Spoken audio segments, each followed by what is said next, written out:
Well, hello. Today is Tuesday, right? I don't know. I don't know where Mars is. I'm like trying to get used to the schedule change. We'll put her help wanted sign up for a little bit. Hello, everybody. I'm not unmuted on Discord.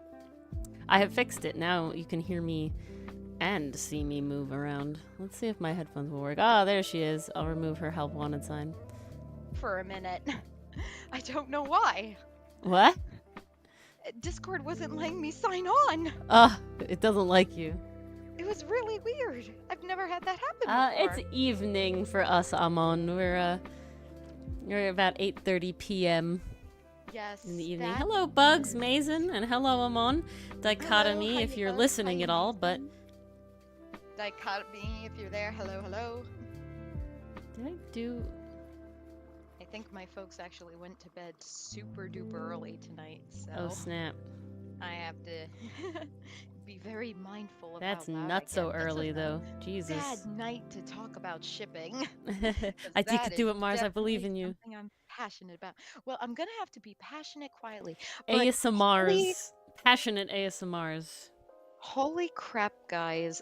What a freaking day it's been. Oh, yeah? I've just been having emotional whiplash today. Alright, let's give life updates. You start. Alright, life updates. I had a really crappy sleep last night, so luckily my campus job was very lax about me coming in over the winter break. So that was nice. I did plan to go to work today, and then that just didn't happen because I really did sleep like absolute garbage. Oh, goodness. Welcome, Enthuse. Hello. Oh, welcome, Enthuse. But then I tried working out later today, so that was fun. We're gonna get those gains this year, guys. It's happening. Weird question. I'm in the right outfit, right? I'm not in the Ace you're of correct. outfit. No, you're all good. Okay. Oh, I'm impressed with myself. So yeah, that happened. Then later today, I found out Matt Pat, the game theorist man, is retiring from YouTube. Yeah. So that was emotional. Oh god. I have been following his channel ready for that. middle school. Wait, yeah, I'm sorry, what? He put out a goodbye video today. Like a legit goodbye video. He's going to be in the background, and he's taking a step back. He said he it was funny how he described it. He described it going from like, I was your older brother at first, then I was your dad Pat, and now I feel like I'm Grandpa Pat. You'll still see Pat, me, you're not that but old. not as often. And I was like, oh, my heart. No, Ori, you have to watch his goodbye video. I was in tears. I'm not okay. I was actually crying. Wow.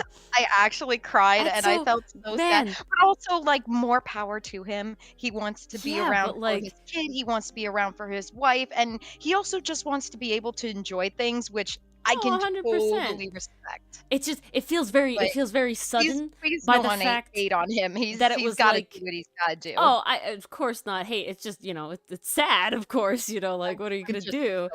But so sad. It also just it like hits a little harder because he like recently in like the last year did that like merge where they're under like the company now. Well, they're under the company and he merged. Well, but he had that video, and he specifically said in the video, like, yeah, like, I'll still be in the videos, like, I'm still gonna be doing video stuff, like, this is not me, like, not doing stuff, so this is, like, a new development, and, you know, power to him and everything like that, but it's definitely, like, with that one, he was like, nah, like, don't be afraid, like, I'm still gonna be in it, and I was like, oh, damn. Yep.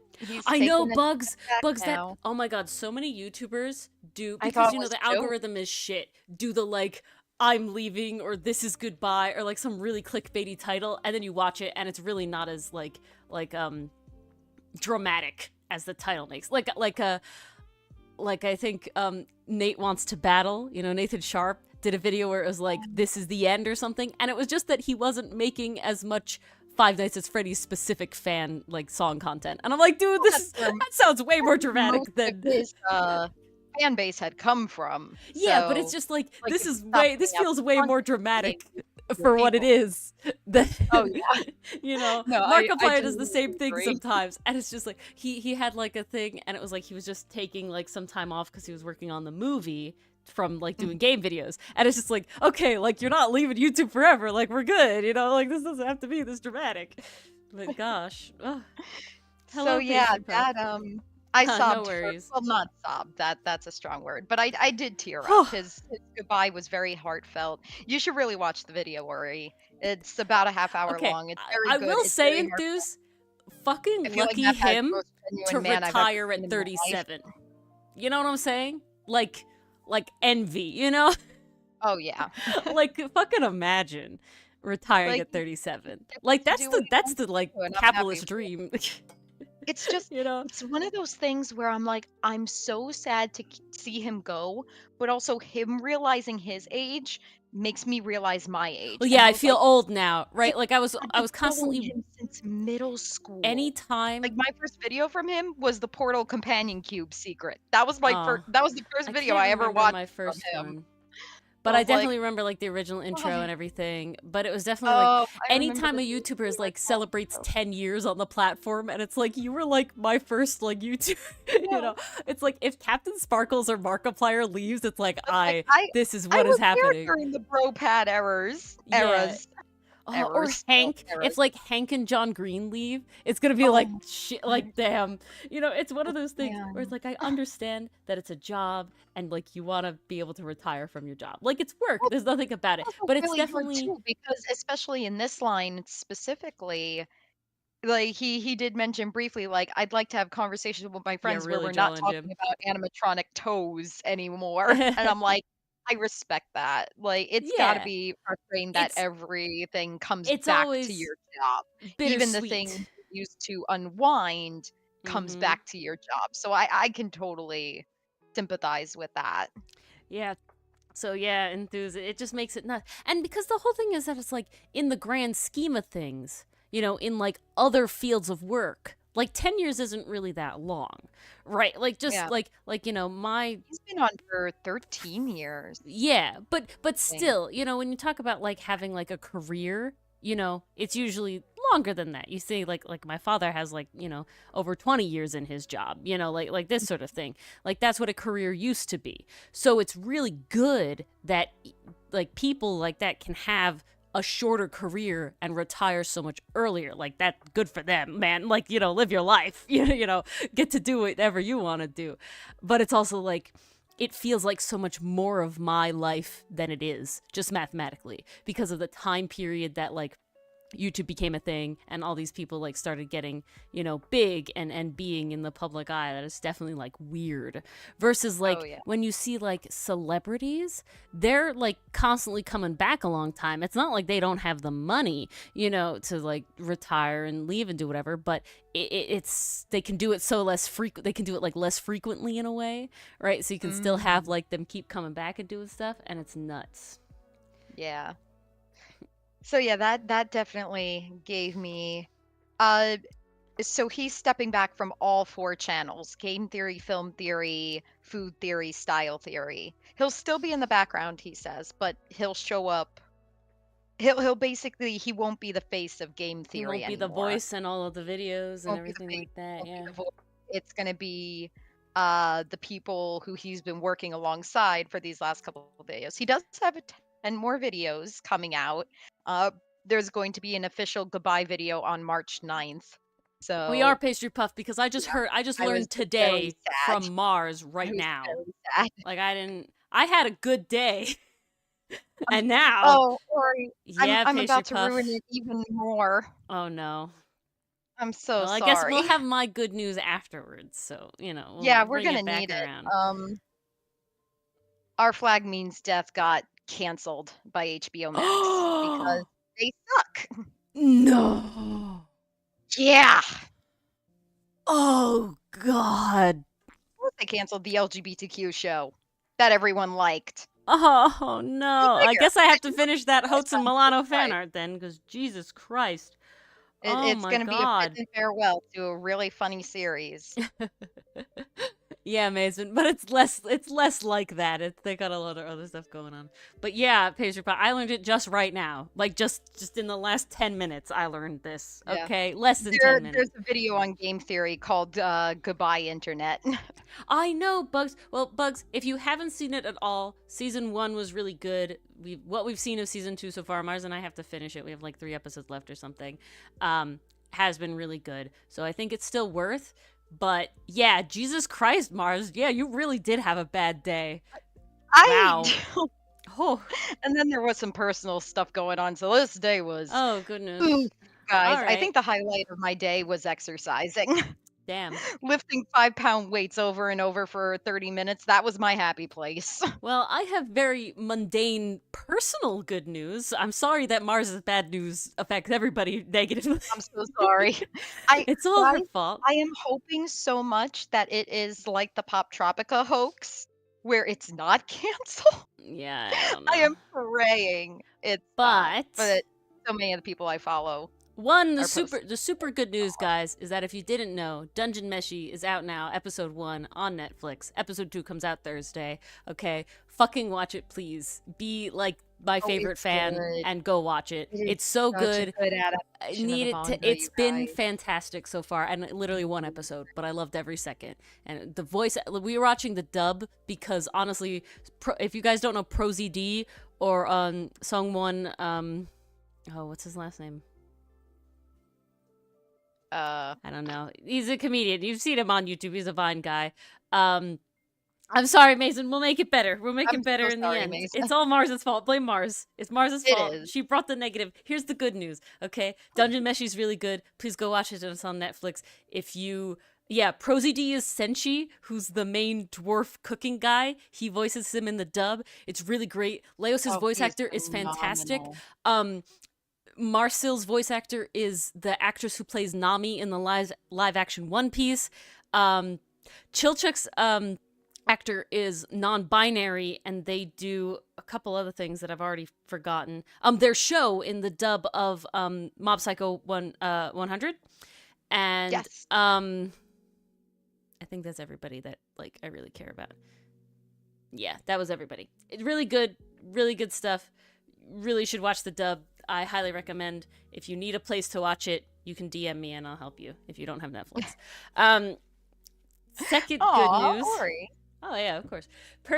Everybody needs to watch it. It's my favorite fucking show. It's my favorite manga ever, and the show is doing a really good job. So if you're not a manga person and you like anime, like please watch it. Like it's everything I could ever want. Dylan literally asked me because Dylan likes it a lot too. He was like, "Is Hotsun based off Leos?" And I'm like, "No, I just have a type. Okay, we just have a type. Okay, just like certain things." But other good news. We stand the character who is super passive, but then gets super passionate about their very niche interests. Okay. Yes. But other good news, and again, this is just, Ori personal good news, is that my job is super chill. I'm so Yay! excited. Ori I'm there. gets work-life balance. I get amazing work-life balance. It's doing good. We're having a good time, and I'm getting a car on Sunday, apparently, because they're pushy and they're like, let's go right now. And I was like, okay, but that's very exciting. All right, then. Good news that does affect Yeah, I got a new job. Yeah, got a Ori job. started yesterday. I'm an arborist consultant, and I'm basically there for like regulatory purposes. And so, it's pretty chill. I'm just filling out like mostly paperwork and not that much. It's a very, very small company. There's literally 3 arborists, me being one of them. One of them's the manager. And then there's 2 women that do like the administrative, like actual business side of stuff. And yeah, that's it. So I met the manager yesterday, and I sat with the other arborist today, and it was literally like sitting in my car chilling. Like it's really chill. It's really, really chill. So I'm really excited. Tomorrow's my first day on my own, and I'm doing permits, so it should be really fun.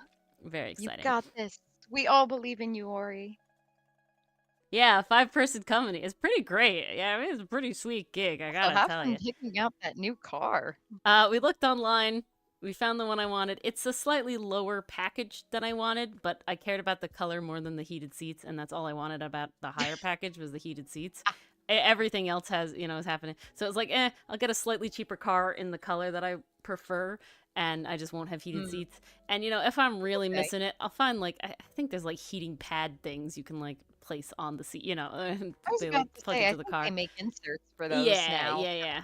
Probably, layover thing, toppers, Definitely whatever. a creature comfort. So, yeah, it's literally like the only upgrade I care about is just like I want heated seats, but it's not worth like camera.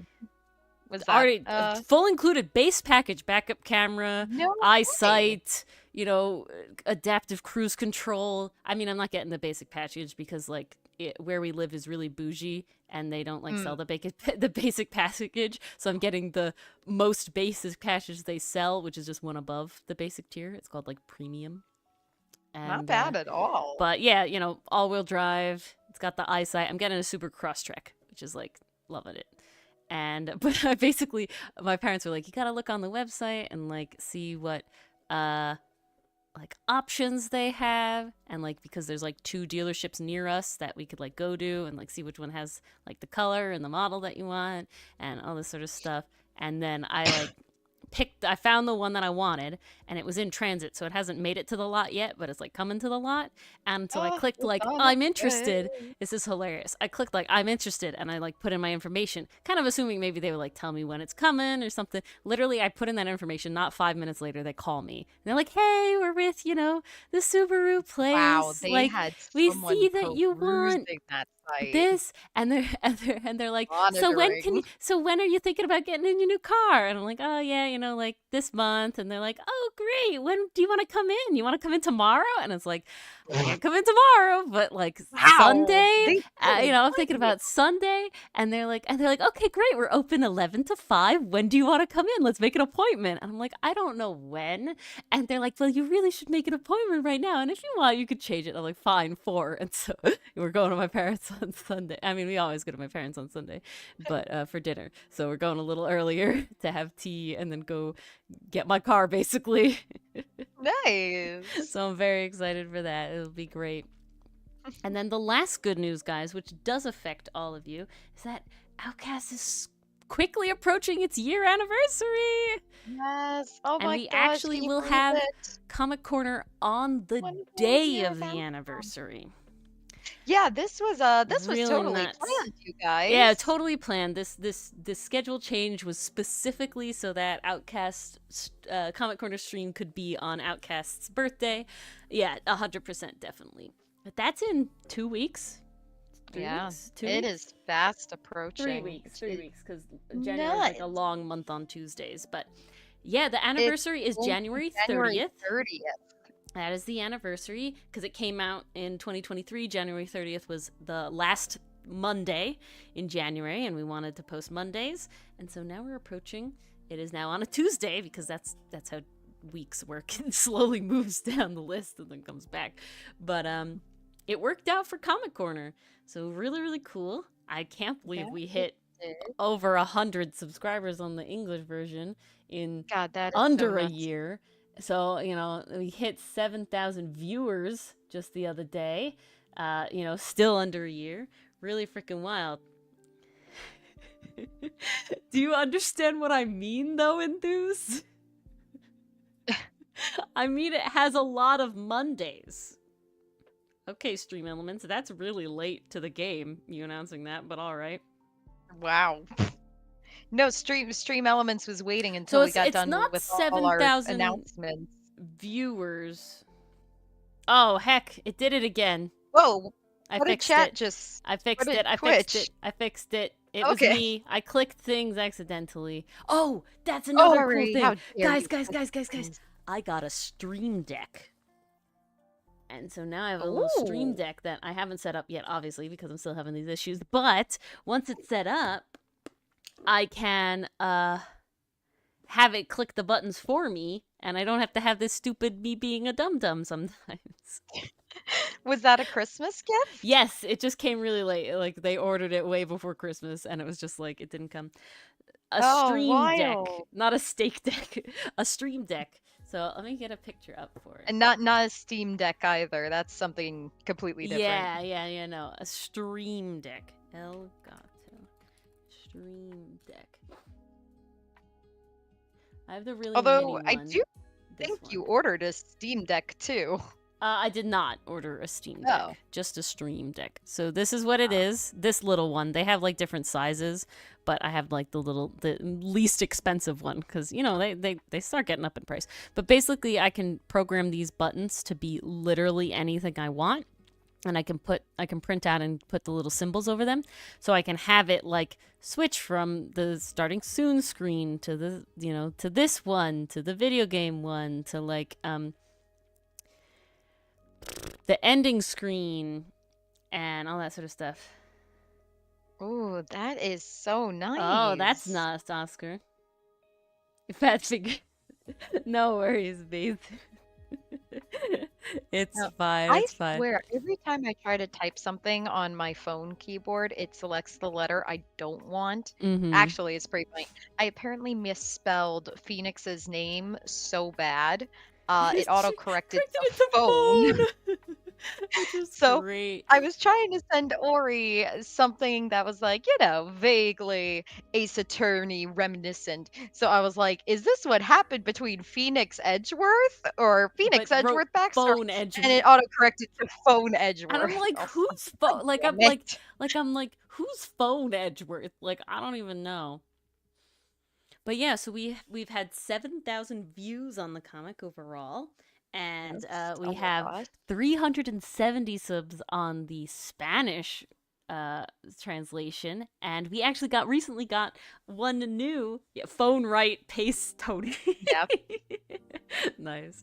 And we actually just got one new subscriber on the French version, which had been stagnant for a while, so that's really neat. Yes. Oh So my we're going. gosh. It's crazy. Thank you It's all. nuts. Thank you all for reading. Any comments you guys give is awesome. We love it. And so the reason I bring this And I up. was scrolling through the fan art section Oh in yeah, Discord a little while ago. Thank you so much for all the fan yeah. arts as All any and all well. fan art. So Just happy. It makes my incredible. day just so much. Anything could happen.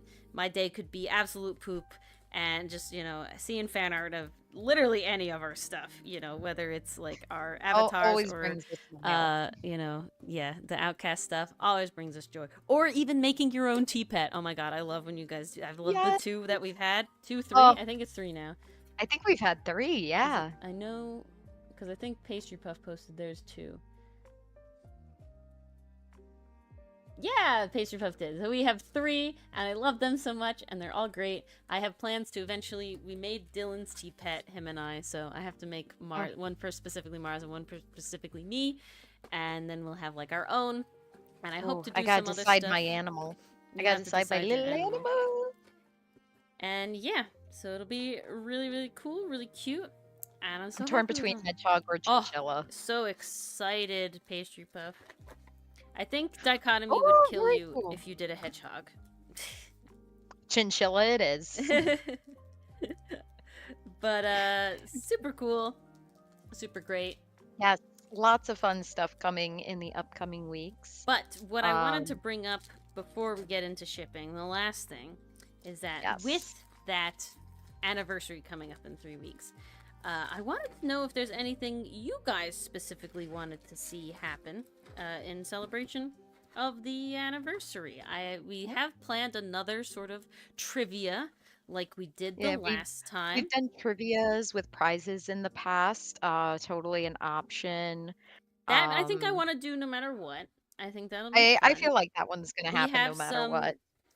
Comic updates things planned of like some just editing of lines to update it, and just of course, we could do character Q&As. That could be interesting. Yeah, or if you guys have something else you'd like to suggest, please feel free. We'd love to hear your options, because while the trivia will take a little bit, it definitely probably won't be an entire stream, and we'll probably just be chilling otherwise for the rest of it. So we'd love to hear your guys' suggestions if there's anything you specifically want to see us do for the celebration.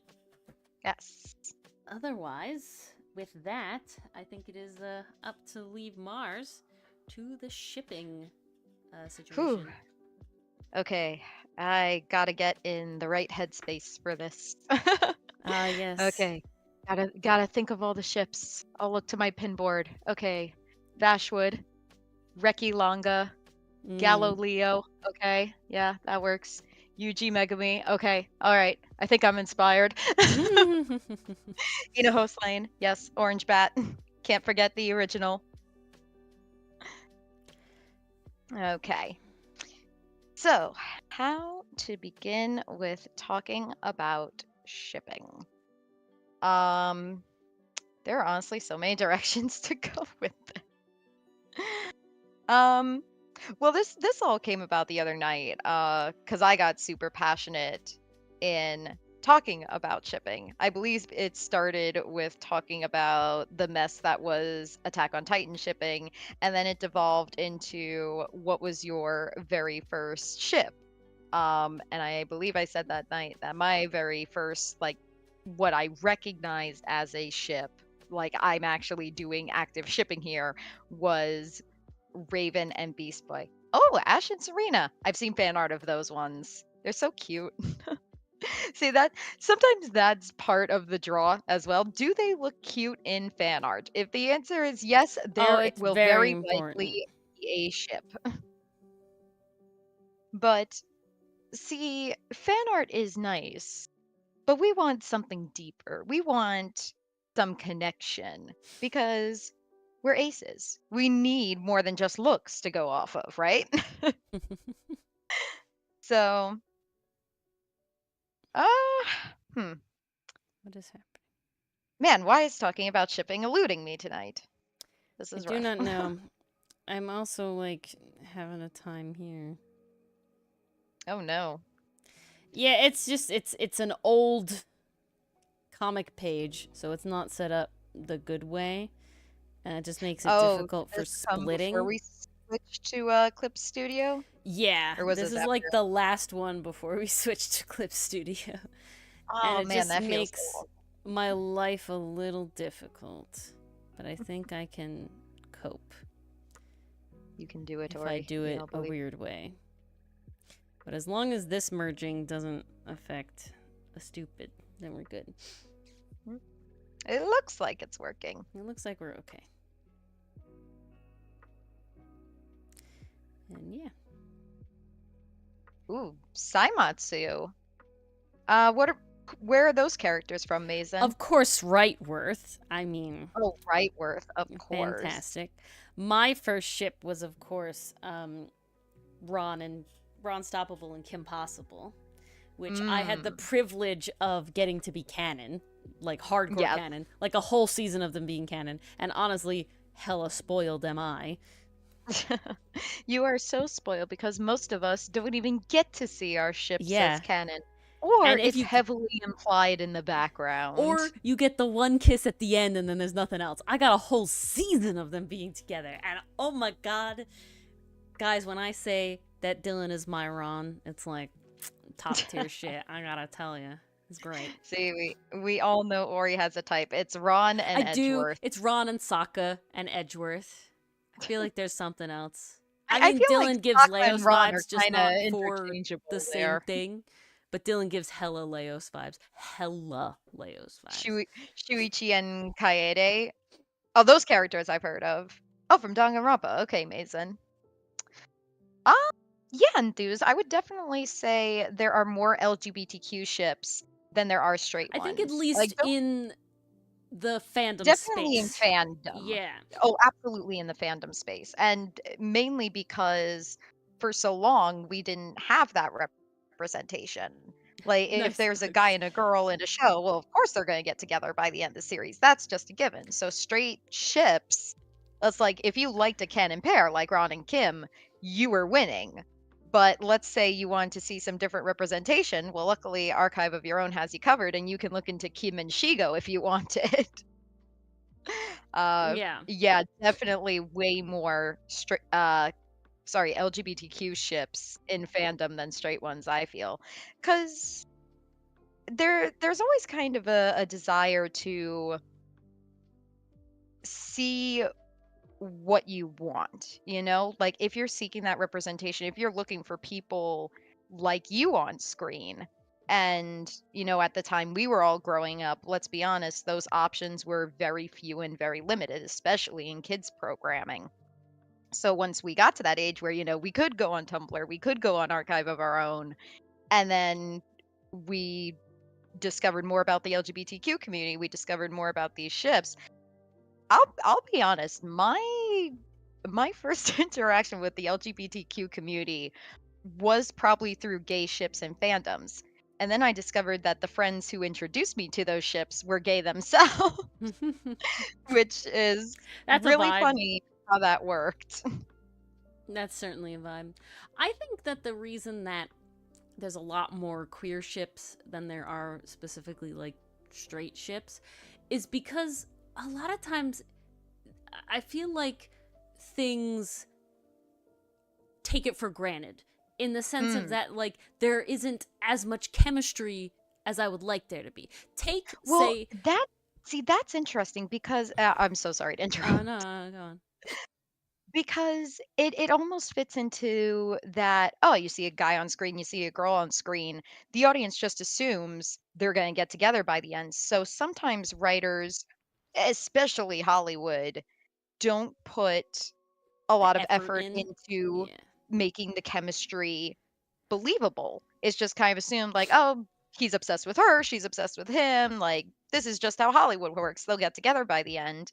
Um but then when you have the queer ships, which are mostly fandom, usually a lot more effort is put into that chemistry. The main one coming to mind, I had a friend who introduced me to Narusasu back in high school. Mm. And the reason they always said, now I never watched Naruto, so I can't confirm this. But they were like, I can't stand Sakura Sasuke because you know their end game, even though there's nothing there. Mhm. But Naruto and Sasuke, like, they are obsessed with each other. They're the reason the plot happens. They're the drive. Mhm. They're always fighting for Mhm. each other. They're always like I mean, enemies or trying to rivals to be with lovers, each other. both top tier. Exactly. Like so yeah, sometimes legit the chemistry between two same gendered leads are better than the supposed romance that you're supposed to be rooting for. Yeah, or even when it's not like just an end game thing, it's more just like I don't feel the love, you know, I don't feel it. Mhm. With I go back to like Kim Possible and Ron Soppable, or even like Sokka and Suki.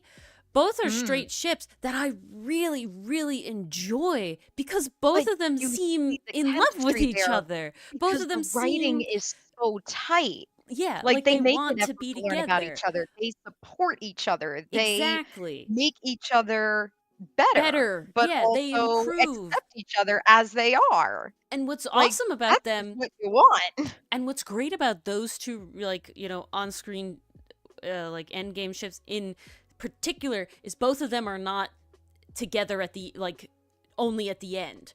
Both of those have them being in a relationship throughout the story of the show, right? Ron and Kim get together at the end of season 3, but all of season 4 is them dating and like having to have this, and they have like their moments of like having to have this, like they're We in like an actual relationship now and having their problems. Or, you know, same with Sokka and Suki, they have those moments where like Sokka's go to save her and she's like, dude, that was a dumb move, like I'm chill, like, you know, we good, like, you know, let me do my own thing. And they have their moments like that as well. well, When you Sokka's have whole like, arc about learning to, like, well, there's accept that at the that beginning, women as but then warriors, there's like, because he does also, have some misogynistic views at the beginning, but he yeah, grows and learns over the course of the exactly. series. And versus then you have one of my most egregious examples is Rey and Kylo Ren. In Oh, like that there is just, to me, that you one know, was there forced. was just That did not have to nothing. be. There was nothing going on. They have some little interactions, but they could have pushed the like obsessive rivals or obsessive enemies way harder than they did if they wanted to actually sell me on the fact that they were going to get together at the end. And they also kill it real bad because they have like a hug. And I'm like, this is good. Mhm. Like, I remember watching the last movie and being like don't kiss, don't kiss, don't kiss, and they hug, and like that's some good shit, And you right? were Like like, "Yes, that was great." perfect, that was good. It feels like they've come to an understanding. And They give then me brother they sister vibes where they killed care it. for each other and they come around, but they were kind of like, you know, annoying it with each other at the beginning, and, you know, like button heads and everything. And then just like 10 minutes later, maybe not even, they fucking kiss instead. And it's just like, Yep. It was horrible. dude, That's Nothing. the exact same way I feel about Eremika from Attack on Titan. That's the one that always gets me so heated Oh, it because does there count was if a ship is so canon, pastry puff. oh, it totally 100%. counts. And that's a It's great still a ship. relationship. It's still a relationship, so I say it totally counts. You got your canon ships, and then you have your fanon ships. I think is how you divide it. And Yeah. Amon, I totally agree. Like when I'm reading stories or watching a show, and they just throw in a last minute romance, it's just like, where the hell did this come from? This was never the point. This was never built up. This was never put in place. I And just finished reading a book mhm. called The Iron Widow. Ah. Um, very good, very, very good book. Highly recommend it. It has a love triangle in it. I Mm. notoriously hate love triangles because it either leads to like secretly dating behind the other's back, cheating, liar revealed, just Or someone gets left out. really just annoying shit that I don't like reading.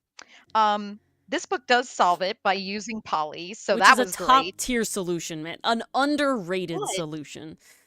here's the thing. The romance, and especially the Polly reveal, never caught me off guard because it was set up in the beginning of the book. In the Mm. first chapter, the main character is hanging out with her childhood best friend, and they're essentially getting ready to sell her into the military because that's the kind of world they live in this book. Mhm. And she's thinking to herself all these feelings she may have, and eventually the guy shows he feels the same way by trying to come to her house and stop her from being sold off into the military. And there's a whole debacle that comes from that, but it's set up from the beginning. So when he does come back later on, it's not a surprise and you're ready for it to be a little more romantic, a little more feelings driven. So it That's a doesn't good come one out too, where it's Mason. actually really set up.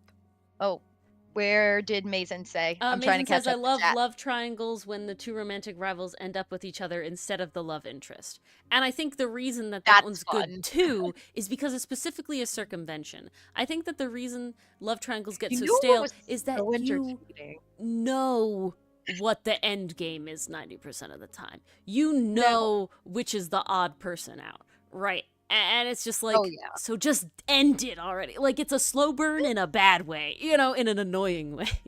So this is one of those things where the love triangle trope drives me crazy. I never read Twilight. I did not interact with the series. I did not read it. I did not watch it. Yeah, I and tried Deuce. watching the first movie and I fell asleep. I got so bored. But from what I understand, because guaranteed I watched so many video essays to learn how not to write.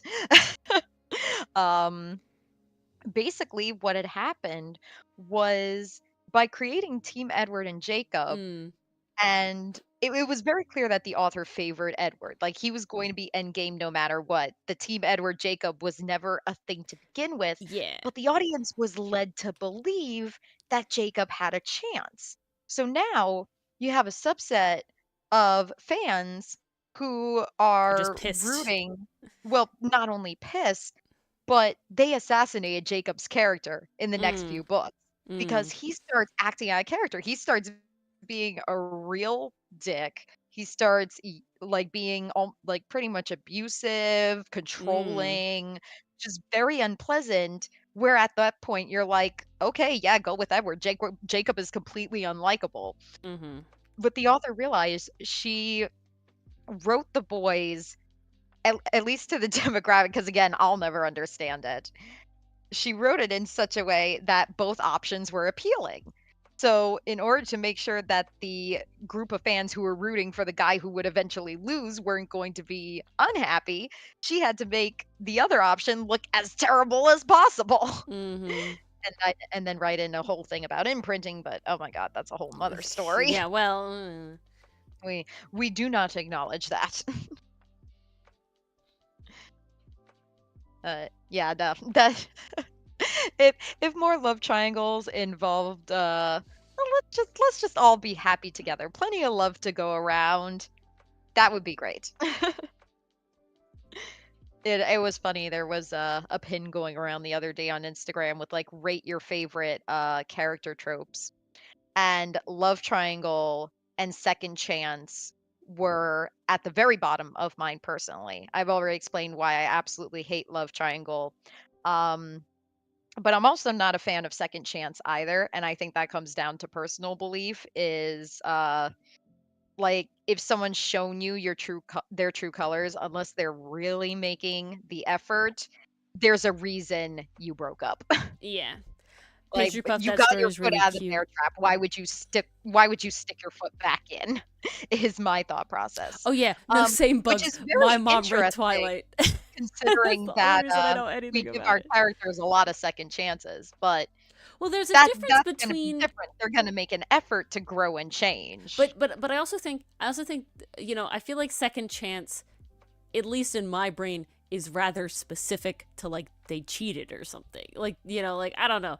Yeah. A Oh, that. second chance is too broad of a word to be a whole genre, because I feel like a second chance of like, they were a little more controlling than I would really like, and we came together and we had like communication, and we're gonna give it another try, is a very different second chance from no, they went behind my back and they Yeah. did XYZ with some other person behind my back. We're not in an open relationship, we're not in anything like that, and so they cheated on Mhm. me. you know We really should divide second no. chance into multiple genres because not all chances are equal. It's Yeah, interesting. but if second chance is But specifically the like really egregious stuff, or like, oh, he killed my father and my father wasn't particularly like a bad dude, it's just you like, ever see that meme why do going I give around them that a second readers chance? will accept anything? Like this guy could torture and kidnap the main character, and it's like, oh, so he's a bit of a fixer-upper. Yeah. I've seen that before. Like, there's a level, Oh, the template is so to say entertaining. that every single second chance story Oh is my bad, god, but the level is tough. The pastry level puff. is tough. You just unlocked a core memory for me by mentioning Ash Fur. I Ah, remember that one. Yeah, that was rough. I see, do remember. So pastry puff, it was interesting, and this can play a role in shipping too.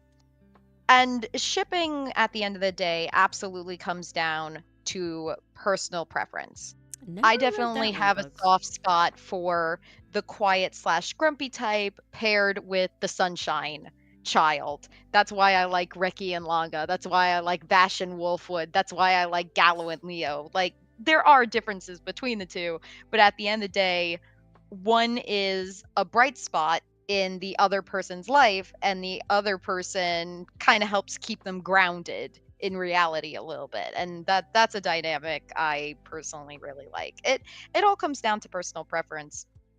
But going back to the warrior cats with Ashfur, I remember reading one of the character books that talked about the cats of each of the clans.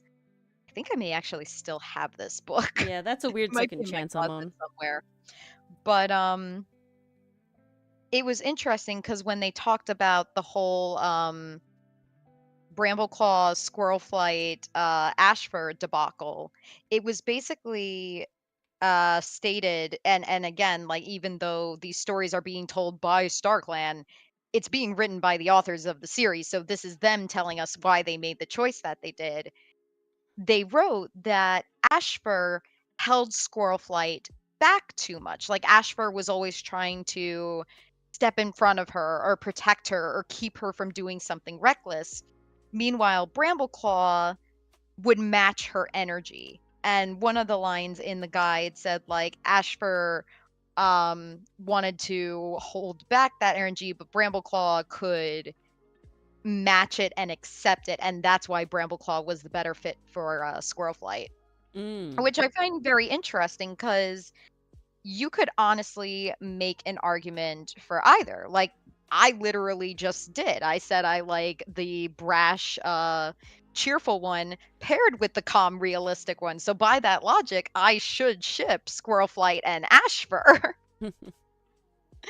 It all comes down to personal preference, but sometimes on a larger level, it can also come down to your characters and your story you're trying to tell. Like, does your character need to learn they need to think more rationally, and will this relationship help them better themselves as a person? Or are they going to learn that they should be themselves and accept themselves for who they are? It But I depends on what think way you're going. that sort of thing you mentioned with how Ashfur had like a good chance, I guess. You know, right? Like they were both good options, right? I think if I Leads remember to correctly, she starts dating Ashfur, like, kinda sorta in the well, but books. that's what I Like, think there's an off period for her in Brambleclaw. but that's the problem because you said the same thing with Twilight is that when you have two characters that are both equally competent to be the main couple, you know, be one of the main couple. And I think this is why I love triangles suck a lot too, is because that people will always be divided because you made Mm, them evenly good in separate ways, and then thus they do the thing like where Ashford goes crazy and murders the kids, you know, right? Like that. It's like you have to make him the bad choice, you know, yeah. and you said that same happened with Jacob, right? You have this sort of bit where it's like, oh Well, no, that there's any pushback at all that we made the quote unquote wrong choice in the, you know, end game that we, the author, wanted. Well, guess we have to make sure that they actually hate the guy that didn't become it, or the girl, you know, whatever, the character that didn't get the, you know, the main character or whoever the pairing well, is, that right? that's the really funny thing about the Ashfur situation, and Pastry Puff, please correct me if I'm remembering this, incorrectly, but the way I remember the story is Squirrelflight eventually chose Brambleclaw, and Ashfur was just super salty and super upset about it. I don't think there's Like, a specific name he enthused. didn't cross into murderous rage until after the children had grown and, like, they trained to be warriors, and then Squirrelflight had to reveal the secret that, spoiler alert, guys, I apologize. Um, It's old at he this point. he had to reveal they weren't her Yeah, kids to exactly, save Amon. their lives, because he was specifically targeting them because he thought they were her kids that she had with Brambleclaw, Mm. which is all kinds of levels of effed up, don't Well, get me wrong. that's the point, though. But You know. it was a sense that this resentment built up over the years, like, seeing them in the clan, seeing them be a happy family just really got under his skin, and he was essentially the ex that can never move on. I can't really say if they did his character dirty. I gotta be honest, I was never that attached to Ashfur because he was always a side character. He was never traveling with the main trio when they left to go find a new home. He wasn't in the mountains where they met that other clan that lived there. So he definitely got sidelined very hard. But I think that's what That's still right. makes it. Lionheart was his apprentice. I gotta be Mm. honest, Pastry Puff, I skipped around a lot in the Power of Three series, like about Hollyleaf, Jay Feather, and Lionheart. I don't know why. I just didn't really get into the characters that much. I literally only read the first book of that series and then I skipped right to the last book. Ah, cheater, pumpkin eater. But, Peter uh, Cheer, Pumpkin Eater, indeed. but I Yes, think character it's assassination by the author is very, very annoying. And that's what we have fan fiction for. Because well, sometimes our authors make a decision where it's like, why the hell did they end up together? I'd rather if this couple ended up together, please. what I want to bring up with that really quick, just as an aside, is I think it was Bugs earlier mentioned that they like rare pairs, and I Mm. think that at least in my experience and like how I feel about rare pairs, I feel like rare pairs are more of like a fun exercise in creative Oh, writing, definitely. right? Because They're you're not like, essentially creating something from scratch. yeah, If they barely have any interaction, you do get to take the traits that they already have, and then you get to think about them a little bit harder. How would they play off each other? How would they interact in certain scenarios? I can definitely see that being a fun exercise. yeah, but they're definitely not like you ain't looking for them to be end goal. Same with like I think there's like a lot of cross like IP shipping, Oh, I'm right? immediately thinking Elsa and Jack Well, Frost. there's Elsa and Jack Frost is a big one. The big one I was first introduced to was Dipper and Wirt. That was an interesting Oh, time. Yeah, I they missed like that those. one. It was called Pinecone, which is honestly just a fantastic ship name. But like yeah, that was like just like it catches on because you see the similarities between the characters, right? You see them both as like they're kind of anxious, they're kind of like nerdy, they're kind of like all this sort of stuff. So it's like, oh, how do they interact with each other and whatever? But you're definitely not being like, oh god, too bad they're not in the same thing, Pastry puff. This is the internet. People can ship anybody. Yeah, people ship Dipper and Wirt. That was a thing on People Tumblr I shipped was a part of. Bill and Dipper. The Bill other Dip. big, yeah, okay, that one's good though in a way when they like write the fan fiction for it, because it's nuts, because it's not Bill at this point. It's literally just another character at that point. Oh Like yeah. it's definitely not Bill at that It's point. just human Bill It's and but not aged up even. Dipper. It's not even. It's just like a completely different character, but they're good. But hello, Audio Chaos. We're talking about Hey, shipping, audio. and look, PCM is We were probably told very you would afraid. talk to PCM about that. Exactly. But another one I'm seeing with that sort of like, I think it's DreamWorks, right? But I can see why people ship Dipper and Wirt because they come Yeah. from similar series. It's the young boy lost in the woods series Anxious, very genre. anxious and very nerdy. These are like Yeah. the three things. So But the that's other not one a I case see, of opposites attracting. That's a case of cut from the same cloth. yeah. The other one I'm seeing is Jack Frost and Hiccup a fair amount. Which is an Really? interesting one. Which is, again, more of an extra. Because honestly, I like Hiccup and Astrid. Like, I think they're cute. See, that's Oh, a they're straight so couple cute. that is really cute. And again, okay, this is a fucking trend, and I would challenge anybody to see. The good straight Ooh. ships are ones where you actually get them being a couple. Yeah. Because you get the same thing with Hiccup and Astrid. They get together at the end of the movie, but you get 2 fucking more movies with them being a couple. Like, it's fucking great. They're good shit. Yeah. Like, I literally can't think of... Okay, Flynn and Rapunzel is really good, but we get a fucking whole show about them being together. Jesus Christ. Yeah. And they are I can't think of phenomenal. an They're the cutest couple in that show. And Yeah, Guardians Jack Frost. so that's what can be Not so Santa fun Claus Jack Frost. Not the because Santa Claus Jack Frost. so many writers just stop at and he got the girl in the end, or she got the girl in the end, or they got together in the end. And it's like, okay, the journey to get there was fun, but what comes next? Because that's a whole nother story that can be told. And sometimes it's really rare that we get that whole other story. I think that's... I heard one of the reasons that Sword Art Online was so popular is because it was one of the few anime that actually gave us a In a couple that got way. together. It wasn't just Oh, Endgame, yeah, it yeah, actually yeah. continued the story. It I'm not does. saying it Yes, was yeah, done perfectly, but for an introductory anime, that was pretty rare. I think that's why I'm personally like lean away from like doing any sort of canon stuff in Outcast, is because where that would go is at the end. And I don't want it to be like that's just the end, Like I don't want it to be like cool and they get together happily. Like I like, Well, as we've that's seen. the structure of our story. Yeah. Because if Hotsun came into the story completely accepting and everyone had all their baggage solved, like, yeah, maybe some characters would get together. But the way the story is structured is it's all about these characters healing themselves through their bonds, through their experiences, through just figuring it out as they exist.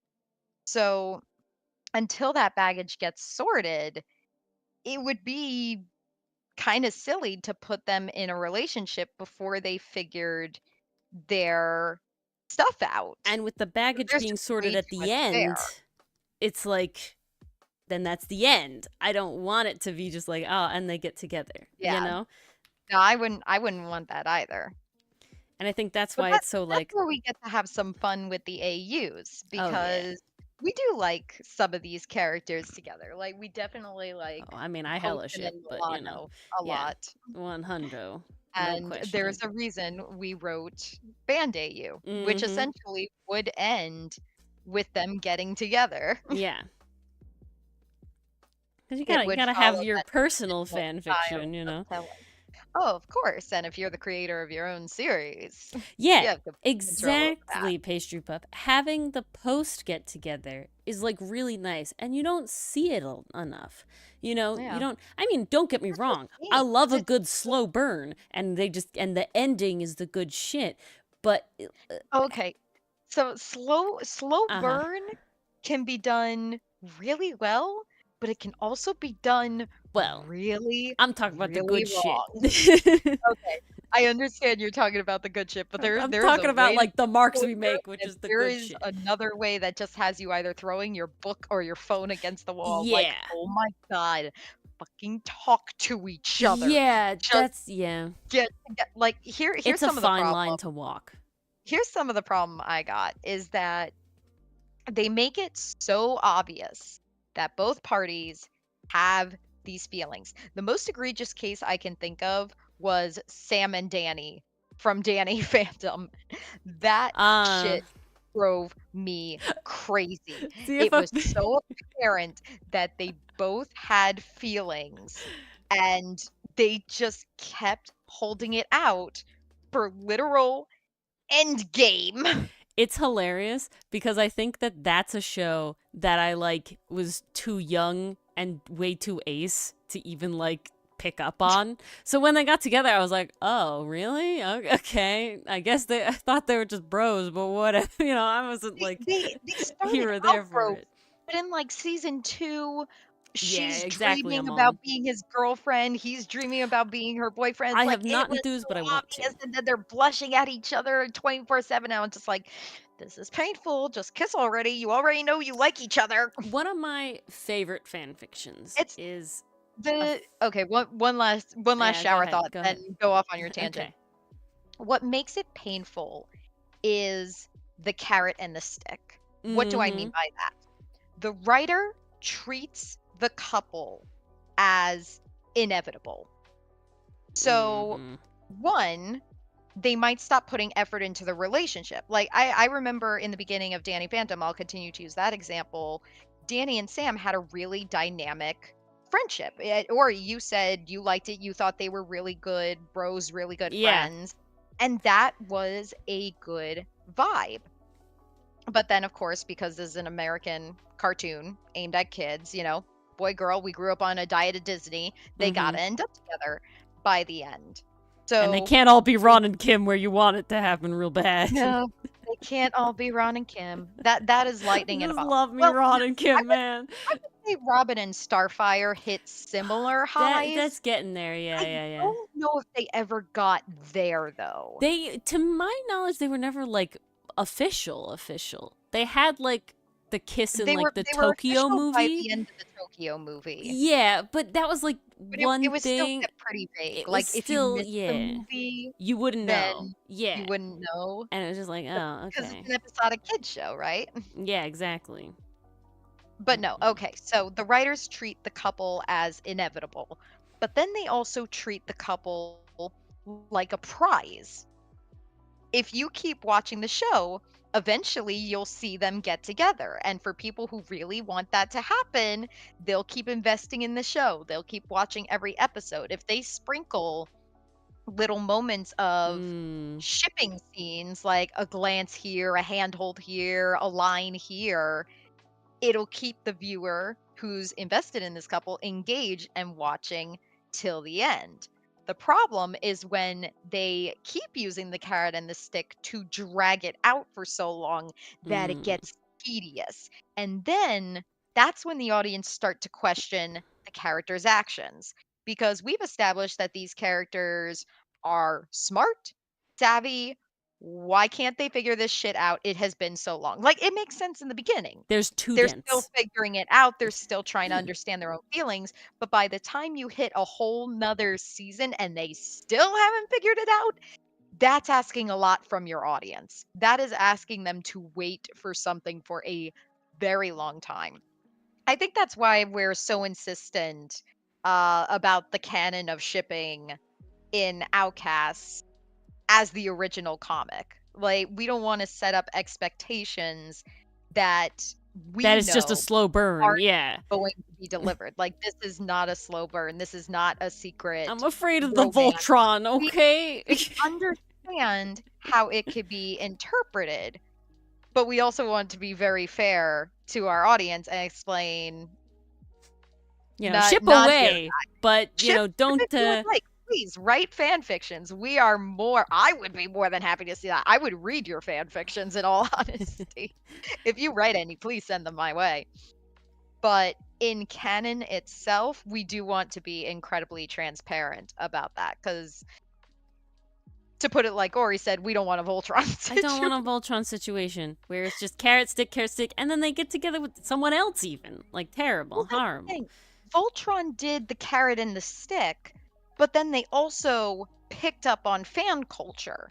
They Yeah. saw how the fans reacted to a particular ship and were like, oh, hey, if we push this.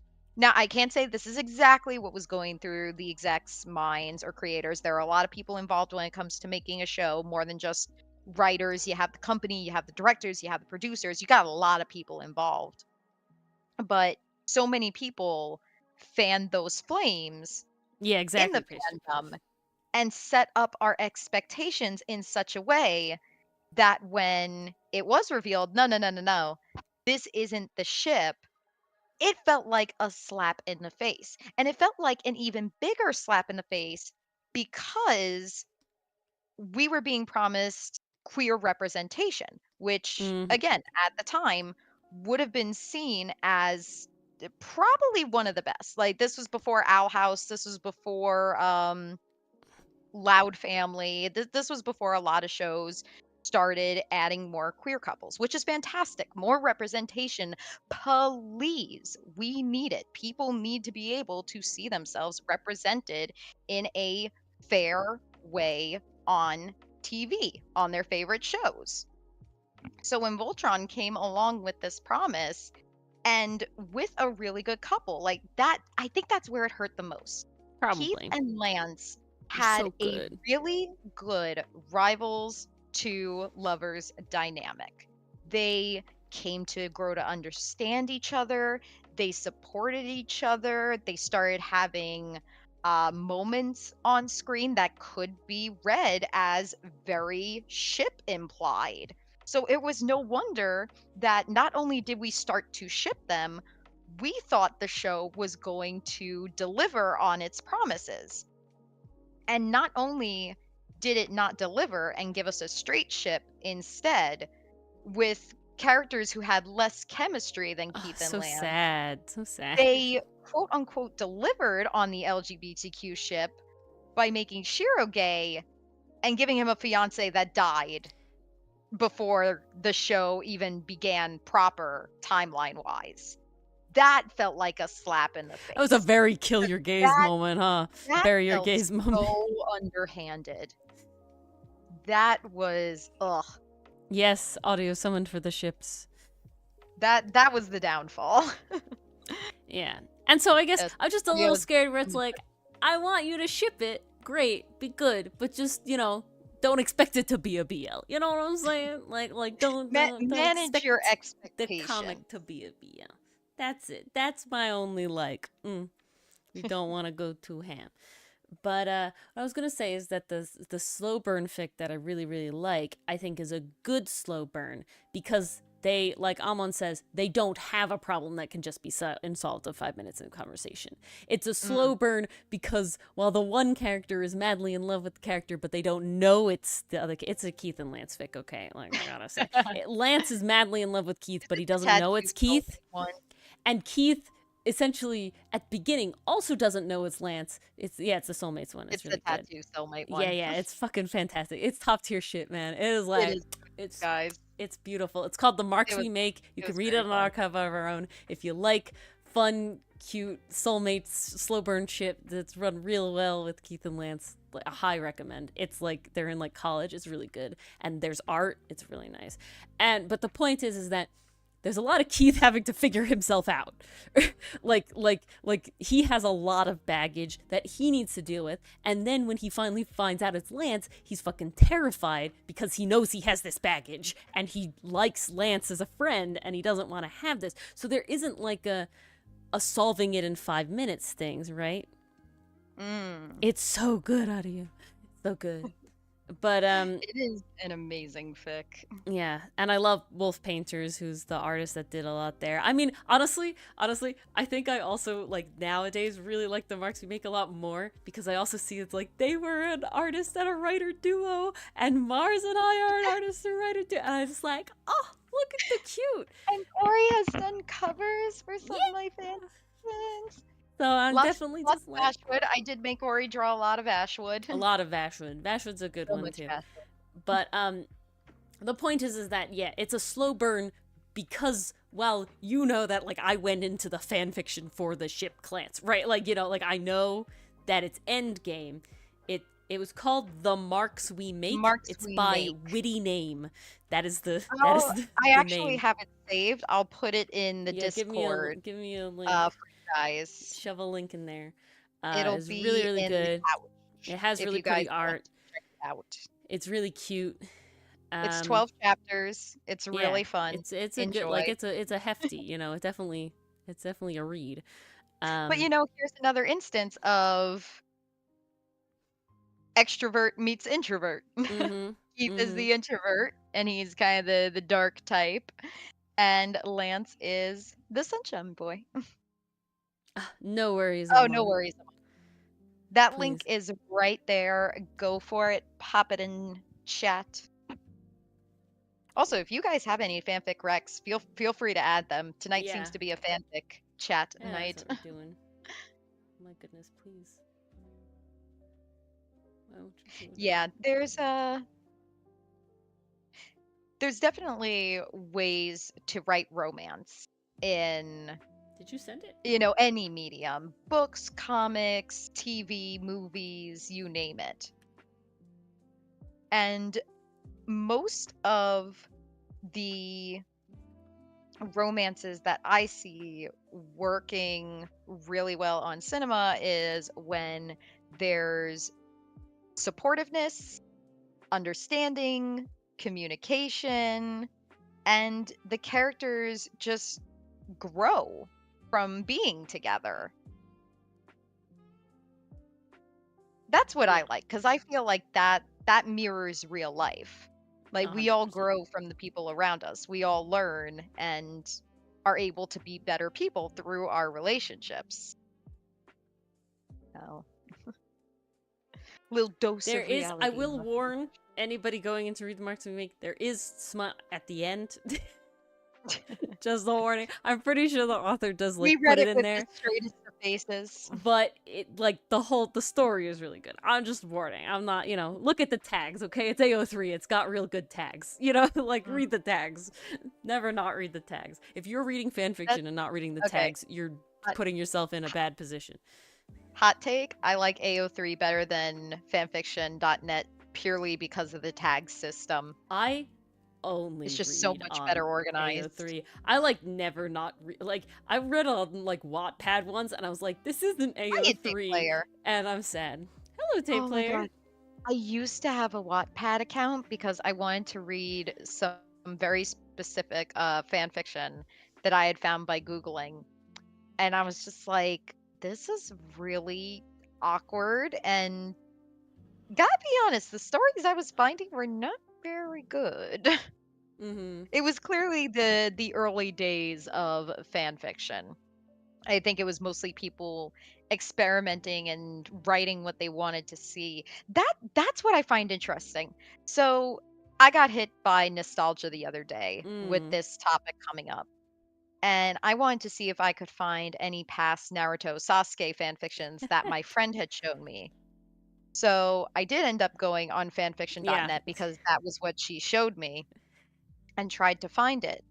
And there is a very clear distinction between fanfiction written in 2006 versus fanfiction written around 2014. It's like it's almost a gradual change. No Like worries, first of Pastry Puff. all, song fix. I don't see song fix at all anymore. I don't, if you guys haven't read a song fic, basically what it is the author will type a paragraph actually related to the story, and then it'll be the lyrics from the song that inspired this story just in italics right in the middle of said story. And it's such a Oh, 2000s thing that it just makes no, me Noop's laugh. back. Noop didn't die. No, Noop's back now, I believe, is what the arc Noop is ended. back, Noop's back right? now. Yeah. That's really cute, Pastry Puff. There's a really cute webcomic that gives that kind of vibes. There's a webcomic, it's called High Class Homos. I think that's the webtoon. Yeah. It's Oh, called High that's a Class fun Homos. one. And the basic premise is that this best friend, princess and prince, are both gay. So, you know, she's a lesbian and he's gay. And so because of like the way that like the world works and everything, where they're not like super accepting of it and they have to like have arranged marriage, is they make this whole plan to that they'll have an arranged marriage to each other, and then they'll have their respective, you know, actual lovers that they actually love and be with.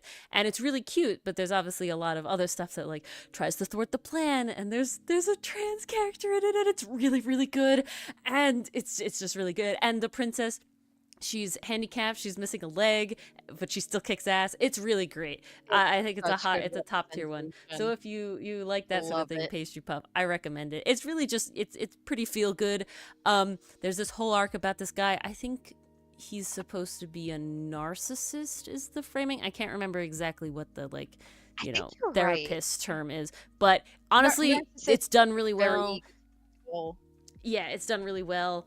It's just really, really good.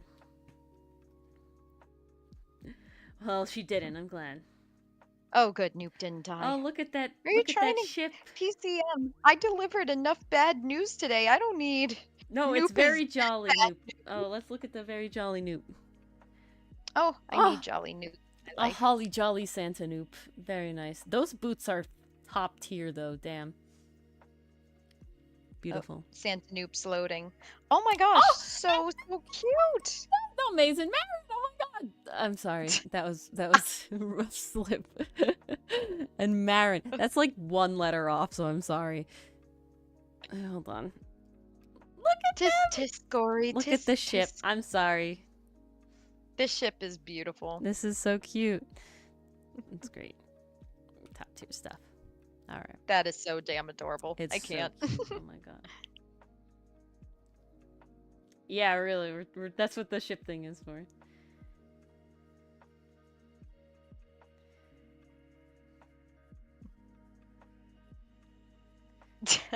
Oh, like happy. See, even if the DM supports it, I think it has to be. I think fluff is the word you're looking for, Amon.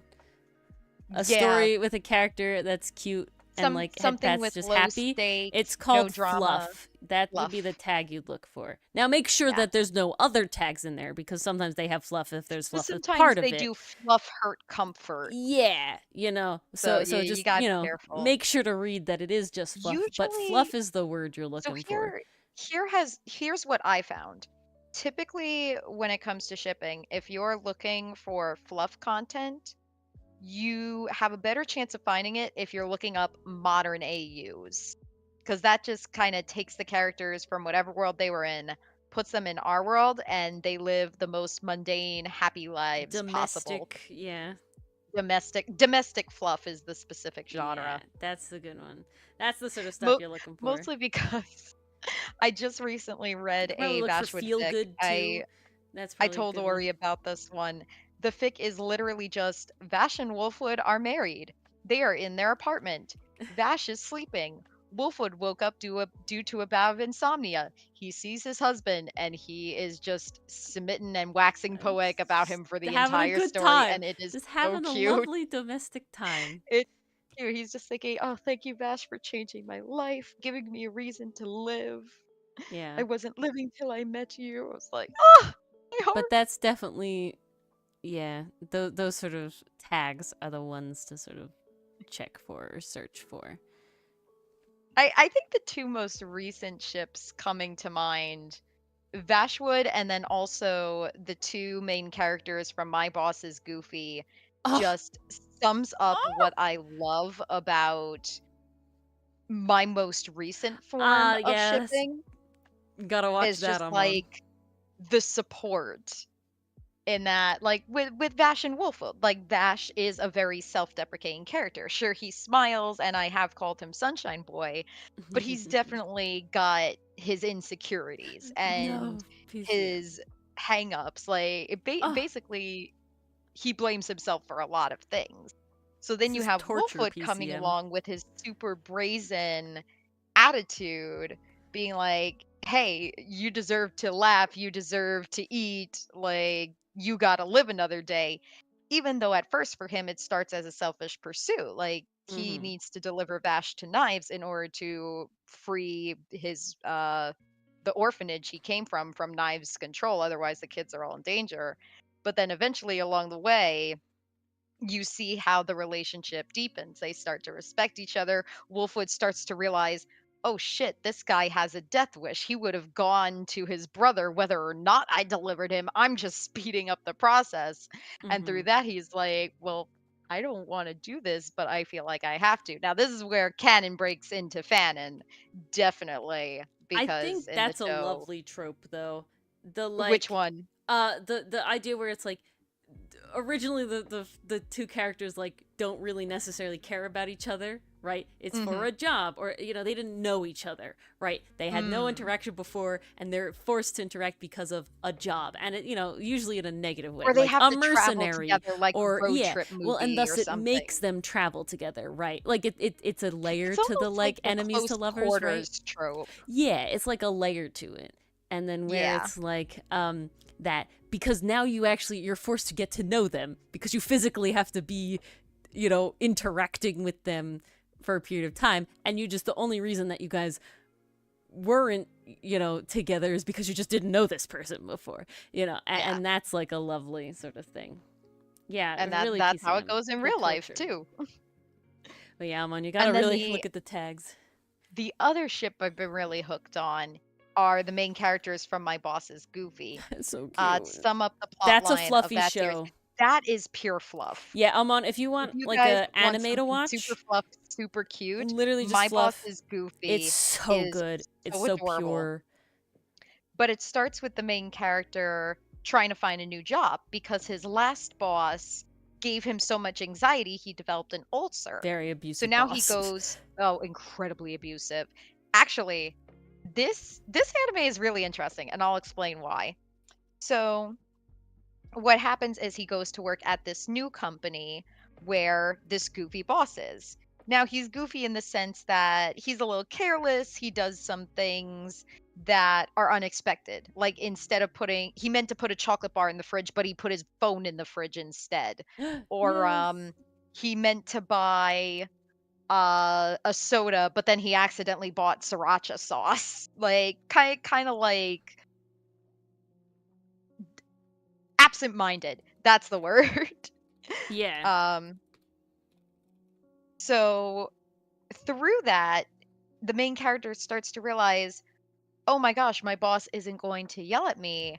And his boss is super supportive in Of the course it does, beginning. Like Jamie. he's You like like, that stuff.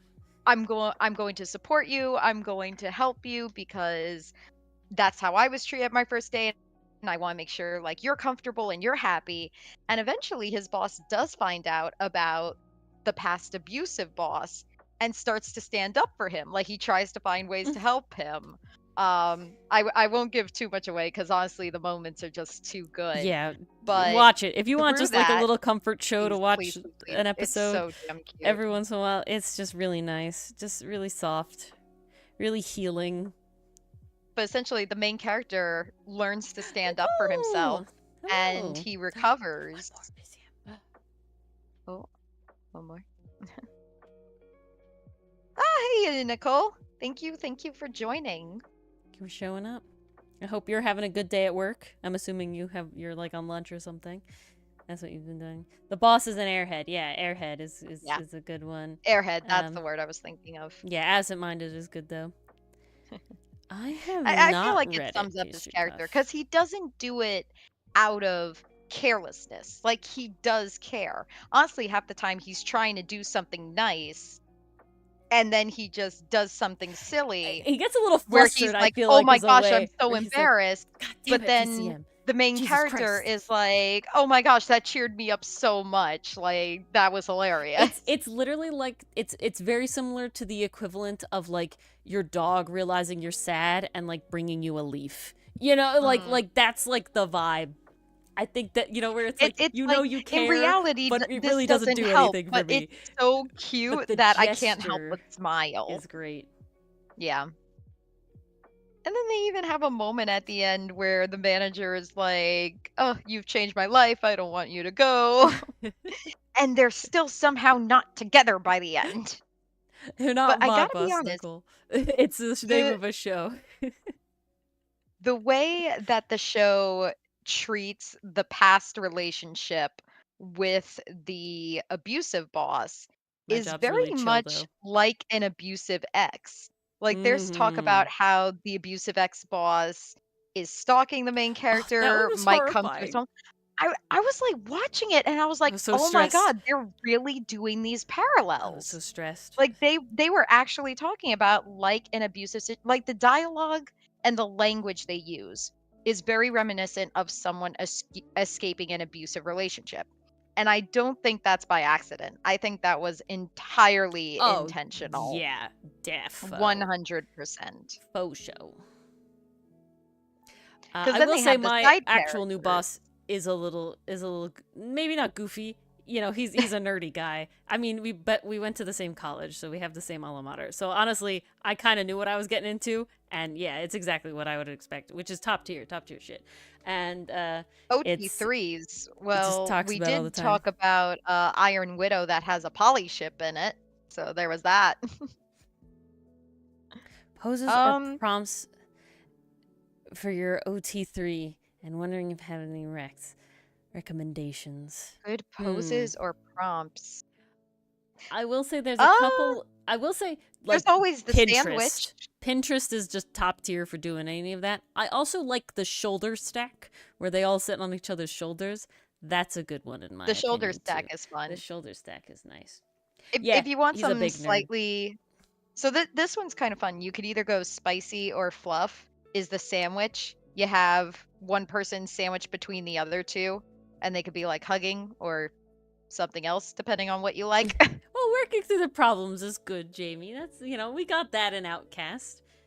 There's trauma Oh, in Outcast. I don't absolutely. know if you guys have seen the most recent episode, but something happened to Ferrix. It was bad. You don't want it in. Oh yeah, something definitely Something happened to happened to Ferrix. Ferric. There's also There was tones blood. with how Sinnott talks about his past as well. You know, Oh yeah. so there's definitely tones here. Sinnott certainly spoke about that in a roundabout way, In a though. specific way, though. You know, in a roundabout Yeah. specific way. I Create the gotta Noop be honest. plush. I don't know if I'd trust a stranger with my most traumatic backstory right away. Especially if He said opens stranger pretty kept he indirectly opens a insulting fair me. amount though. Yeah, yeah. He opens up the most though. He definitely does. He And that's relates important. to uh Hotsun a little more than I think everybody else at the moment. At least what we can see Definitely. right now, what we know of Hotsun right now. Honestly, Well, I gotta Mason, tell you. the trauma is half the fun. Oh yeah, 100%.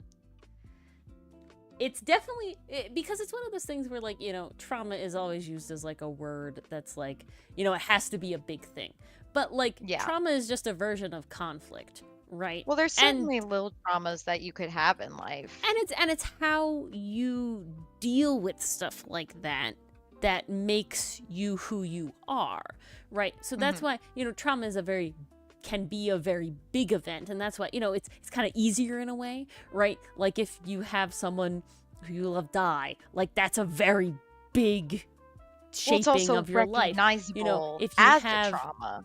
yeah, so the bigger the trauma, it's quote unquote easier to write in the sense of that it's very present, right? But versus having Yeah. like you know, say I'm probably affected by like I was in a car crash when I was a child. It was a minor one, you know, nobody got hurt, but that definitely like But that could still probably affects impact me you. somehow, but it's much harder to write about like specifically. Maybe it's why I drive 30 miles an hour on a 40-mile road. Exactly. You know, or that I get stressed out in the rain driving, you know, whatever. It doesn't matter. The point is that Or that a it's car coming close to me small. makes me jump. It's small. It's stop and go traffic for me because that's what happened to us. We were going and they stopped real suddenly and we rear-ended them. But just mathematically, comparatively, you know, everybody was fine. Nobody went to the hospital. Like our car was totaled, which was sad, but you know, everybody was safe. Everybody involved was safe. So it was mostly, you know, fender bender is a strong word for how our car crumpled, but as like a fender bender plus. Yeah, their fender got bent, our car Fender got bender totaled. DLC. But the point is that like that's a little trauma, right? But that's not like a big sort of overarching that has shaped my entire life. But it still impacts you in a way, impacted in me. that it affects you in small ways. And you know, any things like that. You don't need to have experiences something with, like, horrific drawing happen to you to have blood. trauma. Exactly, the tender lender fender Fender bender. lender fender bender. Yeah. God. It's actually what had us get the car that I am driving literally, like, not right now, obviously, but like I drove today. I'll drive tomorrow. In a couple days. No, that's the new car that I'm getting. I'm saying the car I have right now is the car we got after that crash happened. That's how old it is. It's really old. Really? It's that old? Yeah, it's that old, man. Oh That my car's God. like Wow. Yeah. Yeah. It's an old up car. There. Mine's it's old an old too. car. Mine is very old. Impacted you and compacted the car. Indeed. Yeah. Pretty much. Exactly. But so the point is that like every character is going to have some sort of trauma, but the bigger it is, the easier it is to see exactly. In any good story, your character needs to change somehow. And that is true for any genre. I will give an example. I actually just started watching this anime. It's called Mr. Villain's Day Off. Very simple premise. It's about a villain, and he is hellbent on destroying the world. He comes from an alien race, and they want to take over Earth. But on his days off, he just wants to go see the pandas in the zoo, and he will not do anything work-related. Incredibly simple premise. In one of the shorts, he goes to the supermarket to get some of his favorite ice cream, and it's out of stock. So he starts going, oh my God, I should destroy the earth right now. I will destroy this market. I will destroy everything you love. And then the cashier points him to another kind. He doesn't think he'll like it. He tries it, and then he's like, oh, maybe this market will be the very last thing I destroy when we finally take over Earth. So it's like, yes, it's goofy, but it is a change. The character has grown from who they were at the beginning of the episode.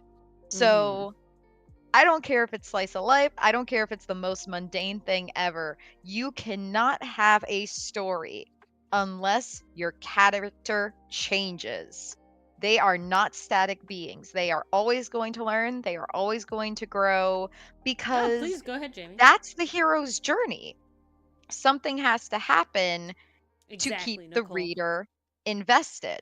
So in the case of trauma, it's definitely easy, and it's absolutely become a meme at this point that writers just fill their OCs with trauma. We give them the most dramatic backstories ever. We make their lives hell. We're so mean to them. But there's also a method to the madness. The reason we include all this trauma, the reason we include all these background details, is because eventually it's going to play a role in the main story, whether that be plot-wise, personally for the character, or it's going to have to be something they'll have to learn to overcome. One way or another, they're going to have to confront it head first. Oh, I just saw a month. Ooh, Link. Thank you, Jamie.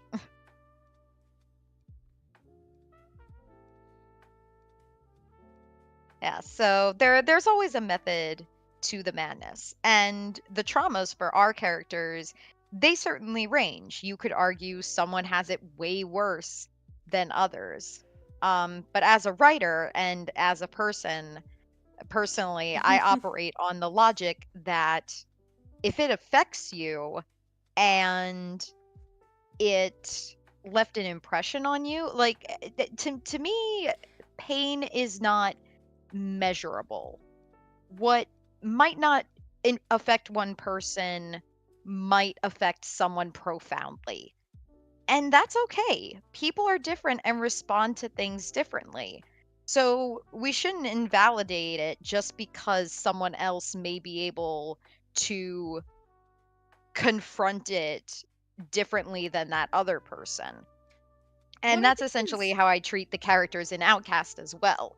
Just because someone might have a backstory that the audience may consider more traumatic than the others, all of their backstories, all of their pains are treated with equal importance because it's important to the characters and who they are. yeah. And I think what's interesting is sort of what Cinder brought up It's time to when catch up, Jamie. We tortured Ferrex in a flashback. Yeah, go watch it. Go watch it or read it. Read It's it, not yeah. a dub yet. Go read It's it. not a dub. It'll be a while. But you are looking at it. Is that involved watching? There's But blood, we promise. There is blood, I promise. And we did. In Outcast. Go read it. Go read it. I won't go into the ad right now. But it's too soon. We have to at least wait another half hour. No, I mean this is a good halfway point. But oh shit! It's 10 o'clock. Holy crap! Yeah, it is 10 o'clock. Yeah. I thought it was earlier. Nope. Sorry. Oh god.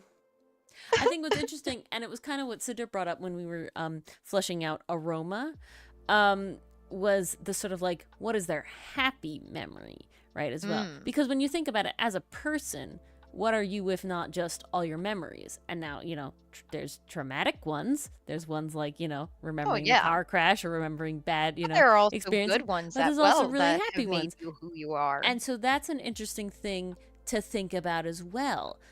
When you make a character, what are the things that they enjoyed doing? One of my favorite things that I did was I liked in my sketchbook, I drew like Milano at different ages of like sort of growing up. It was like 18, and it was like 22, and it was like 23, and then I think whatever age he is now, 24 or something like that. So not baby Milano. No, not yet. Like he's a person, adult Milano, but like getting to the point of where he took off and became a pirate, right? Like how he got there. And it was very fun to see because it definitely got to flesh out what Milano enjoyed about his past life, like his life before a pirate, that made him be like, yeah, this is the goal for me, right? So to see that like he was unhappy, and I would say, overall as like a trauma thing, Milano's is definitely not like super traumatic, quote unquote, but it definitely shaped who he is a lot in like sort of a rebellious way. But it definitely, shapes him, and seeing the parts of what he had to do that he enjoyed sort of making him, who he is now.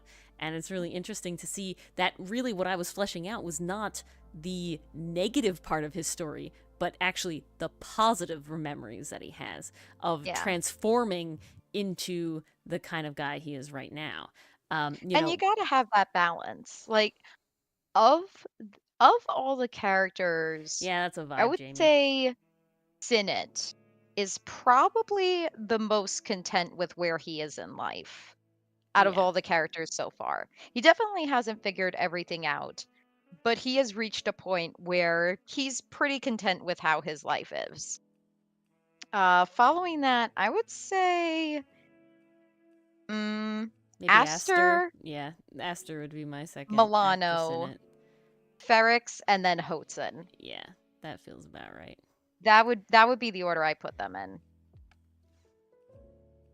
So it's definitely interesting to sort of see everything. But it's also like Aster, we also know like what is his happiest thing about in the past, and that shaped who he is now. These sort of things. Same with, sort of Sinet in a way. It is, related all together in sort of that like rose-colored glasses kind of way with Sinet is interesting. So Milano not naming Fear the Top has interested you? Well, Okay. Sinit's is interesting because his is more of a. So he's thought about his past. He's come to terms with it. But the conclusion Ooh, he's that's, reached yeah, is Mons. not That's fully good night, complete Bugs. yet. Thanks for hanging out. Night, Bugs. Always good seeing you. Thank you for coming. It's definitely a lot of where they are in their own, like, self-discovery. And Like Sinnott as a we're at the person beginning is of pretty Hoten's emotionally journey. mature. Everyone else is kind of in the middle of theirs. Yeah. Sinnott thinks he's made the conclusions to his Yeah. life, but there's still a little bit There's more a to little go. left yet that it's like, oh wait, I kind of skipped that one. That one in the Yeah. closet over there. That one in the drawer, in the junk drawer under all the And stuff. I would say Aster is on a similar path, but he definitely Damn, Jamie, that is good. internalizes everything. Mm-hmm. So there's still some stuff that needs to be worked through there. Similar with Milano and Aster. Ferrix are the avoidant types, for sure. Yeah. They are incredibly avoidant. I'll say They got the avoidance behaviors bad. My favorite thing that occurs a lot in Outcast, and it definitely gets more apparent when we introduce the final, like, main character, the main, like, antagonist of the majority of the story, which is Avrit. Him, Hotson, and Milano have, like, a lot of good parallel shit, and I have a lot of songs that are like, yeah, it's just the main three dudes, like, let's see how they all connect with their vibes. It's good shit.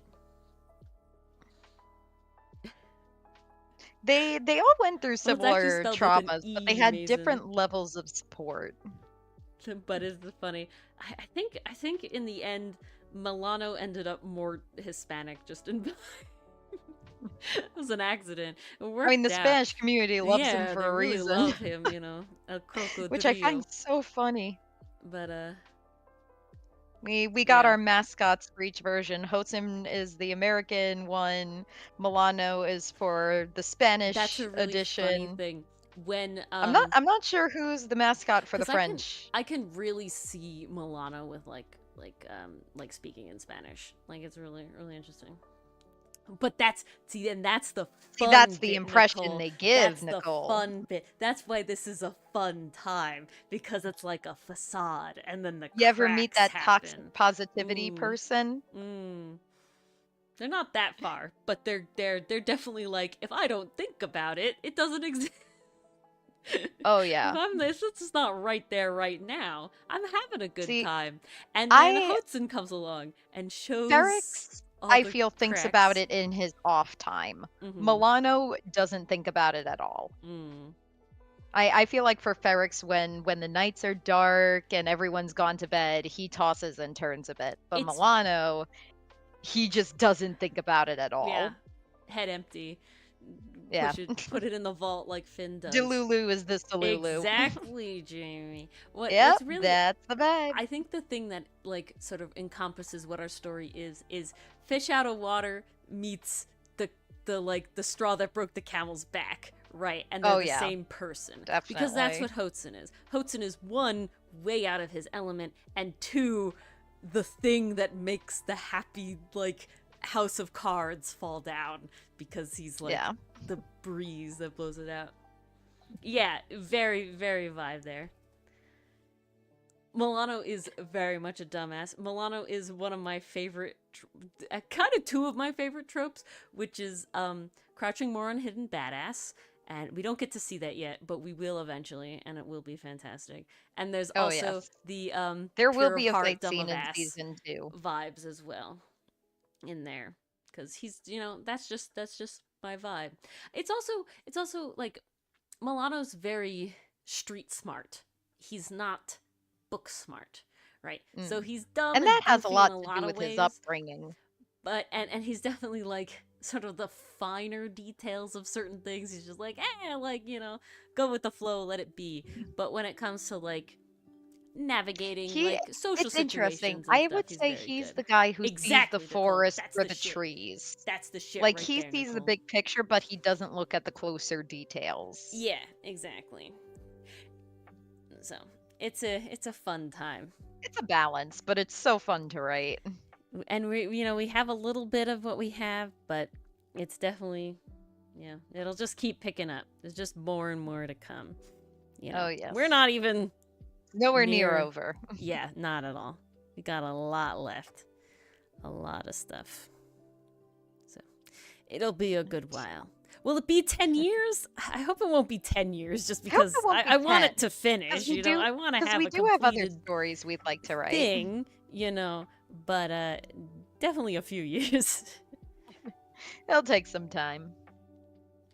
It's gonna take some time. A rebellion, Jamie. Damn.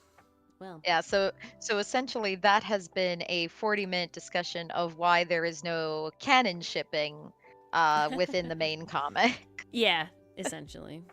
Too much trauma. Lots of, and because we don't want it to be just they're together and you win. We want when Mars and I write a ship, we want there to be a dynamic. Be honest.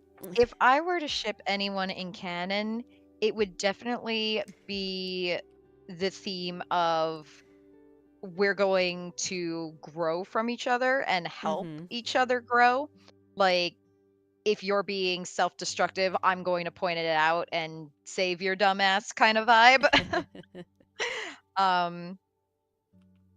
But for this in particular, we wanted the power of friendship to be the thing that saves the day. Yeah. Because that is also We're a also vibe. very ace, so sometimes it's like so many stories. Nice. Yeah. So this is something that drives me crazy, especially in. I think it happens more in past media than it does modern media because I can't think of too many recent examples. But the one that drives me crazy is dating solved all my problems. Like, I'm a better person because I'm with this person. Now, what do I mean by that? Yeah, because I just spent a half hour talking about how you grow and better each other. What I mean by that is there is lazy writing where the characters just end up together and that's it. Like, there is no discussion, there is no communication, there are no moments of learning from each other. But suddenly one of the characters is just better. And that drives me crazy because one, you skip the most interesting part of the relationship. What the hell? I think that's stupid. They really but come also out. Two, it's unsatisfying. Like, you go from point A to point B without seeing the journey of how they got there. And that trope always drove me crazy. Yeah, that's a tough exactly one. Pastry Puff. Yeah, that's good. Inspired by you. Or just like having communication to realize you do things that you didn't know you did, right? Like there's a lot of like, if they help you internally reflect, but your goal overall is to you already want to be a better person. Yeah. Like you can't just start wanting to be a better person is the whole thing. And I'll also super emphasize this. If you're going to write romance into your story, like let's say your genre is romance, please, please, please make sure the characters have their own goals that don't revolve around each other. Because that is the quickest way to make a character so boring, is if their personality is completely wrapped up in their partner. And there are no other personality traits Jamie, to think I already drew them kissing. I already drew a kiss. 1, 2, you've seen it specifically. Day. 3, you've seen it, Jamie. Band we AU know is the ship AU. Like, yeah, 1,000%. Also, we have Demon AU, which is also a ship AU. Also, Coffee Shop AU is a ship. We got a lot of ship AUs. I think the only one that's not explicitly outright only a ship AU is Ace Attorney, but obviously Milano is the Phoenix and Hudson is the Edgeworth. So there's also like, we ship it, you know what I'm saying? So it's like every other comic is the ship AU. I'm sorry, Jamie. We have to indulge a You'll little get more bit. eventually. I'm trying. I had to make my life. I have to put my life back in order from all these big changes, and then we'll get back on track with some stuff. Then we'll get back into it. We gotta settle down, or we need some settled down New Year's time. So I'm reading what Pastry Puff said. In real life, if your entire mental health relies upon your partner, then if that partner dies or becomes unavailable, things will become so much worse. Right? Exactly. Like It's you the don't want codependency. We saw it exactly, and that's with so Adrian unhealthy. Andrews. We saw it with Adrian Andrews. And sometimes you see it happen in real life too. Like it's fine to appreciate somebody and enjoy being around them, but they can't be the reason that this character exists or something. There's one quote I heard. I don't know if you guys watch it. It's a YouTube channel called Cinema Therapy. Um Two dads basically watch movies. One's a movie buff, the other is a therapist. They have some very insightful comments. They did a video about Wally today that was great. Um, but oh, you do pastry puff, awesome. Then you'll probably know what the quote I'm about to say is that in one of their videos, I think it was The Notebook, is that uh, the guy who's the therapist said that the phrase like "you complete me," yes, it's romantic, but it's also super unhealthy because it plays into that codependency angle. It plays into this idea like I'm not a person without you. I'm not complete without you. A better phrase would be you supplement me. Yeah, And he even said in the video like that sounds super compliment unromantic, me. but it's true. Mm-hmm. Like, you compliment me. Exactly. Like, I am already a person, but I like having you in my life as well. I think what's so Was it- interesting oh, about that is there used to be like myths about how like humans were originally, I think it's probably Greek, but I can't be, don't quote me on that. I'm not 100% sure. But it's basically that humans were once one being oh, with like Klaus is two such a good heads. movie, Amon. If you haven't seen it, Oh, watch Klaus Klaus. is so good. I love it. I watch it Oh, every Christmas. It's I great. cry. I cry like a baby. Oh I God. You sob know the two so scenes? fucking hard. The two scenes I sob at are the ones where Margot gets her sled. Oh, Um, and also the scene where they're translating her speech to write the letter. Like I sobbed, the music is oh. too good.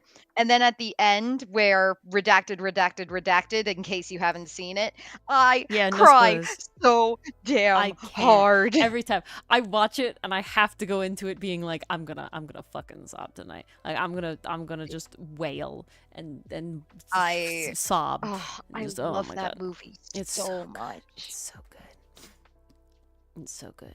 See, that's so the romance is definitely not a focus in that movie, but the relationship between the main character, the postman, and the school teacher, you see how he inspires her to want to continue living in the town and to want to try to reignite her passion for her dream of teaching again. Um, it's a sense where she has her goals in the beginning, like, so this is a very interesting case where her goal changes throughout the story. Originally, she wants to get out of the town. Like, she wants to ditch because she's not making it as a school teacher because the kids aren't coming to the school due to the parents feuding. Mm-hmm. But then throughout the story, as the town starts to change, as it becomes a nicer place to live, and everyone starts treating each other with more compassion, the kids start attending school, and she realizes her passion for teaching again. And while it is through the main character's actions, it's still a little indirectly. And the real Yeah. scene that brings them together is working with Margot to write her letter to Santa. Mm-hmm. Like, that's the scene where they truly bond. And I'm just like, oh, my heart. Also, they're a super cute couple by the end of Really, the Jamie? movie. No, When, it's fine. I'm on. It's like, shipping. oh, She's talking it's about so shipping good. still. It's not derailed. No, I'm still talking about shipping. Yeah. No. See, that's a ship that's not in your face, but it's still really But it good. also Like, the comes story back. isn't about the romance, but the romance is still Yeah. very good. And it Like, just also like with comes How to back. Train Your Dragon, it's not about the romance, but they Ooh, still yeah. put the effort in to But you make it feel it. really You good. feel it. Yeah. That was Mm, good. But what Klaus, I think, comes back to is also the fact where it's like they don't complete each other, but they, inspired each other, right? Like she was inspired, but she did the work herself. yeah. While the instigator might have been the postman, right? She still did her She own made the effort in the choice end.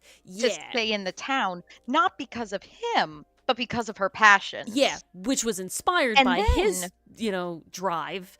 we But see in turn at the beginning of the story, he's very spoiled and he doesn't uh-huh. want to go to this I town love at I love all. that real much. He's my favorite character in Oh that my god. movie. I It, love him. He's it's great. freaking He's hilarious. so This is a good. very comedic movie. Also, It's great. It's got the heart, it's got the drama, it's got the comedy. I don't But realize how much I we like see romanticization of like postal work. I don't know why, but it's good shit. it's just such a good vibe. It's It good has the shit. traveling, it It's has the just good shit. uniforms, it has the interaction between people as you're making your rounds, it And has the you're familiarity for the making regulars. Like, it come possible for on, that other is the people to interact dream job. too, right? Like you're making it possible for You're the other reason people a to have, community exists, yeah. And it's which is just like, something we don't oh, have anymore. So yes, so this is the good. fantasy. No, but It's okay. I don't remember to this point. you see later in the movie Never worry. that she in turn inspires him, because at first he just wanted to get the hell out of his town, but then he finds out she spent money to make her school better, and then she shows him around the town, which starts to make him think, huh, maybe I actually do want to stay here. Like, maybe I can make a life here, Maybe I can do but it. Yeah. is that the right choice? Mm-hmm. It's such a good Really good movie. movie. If you haven't seen Seriously, it, please watch it, guys. please It's do. January. You can still watch a Christmas movie or two. It's so fucking worth it, man. Like it is. It's on It's top tier Netflix. shit. It's so good. It's I so watched it good. on Kiss Cartoon. It was great. It's so good. Top tier. Like top tier shit. So, so good. So good. Can't reiterate enough.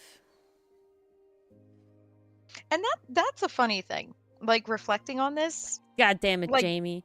It's barely a Christmas movie. It's spirit of Christmas. It has no actual Santa Claus. it's It really more has no about magic. It has no like human. magic. It's all real, It is a very grounded It's a Santa very origin grounded, story. like It's the beautiful. joy Also, of Jake giving.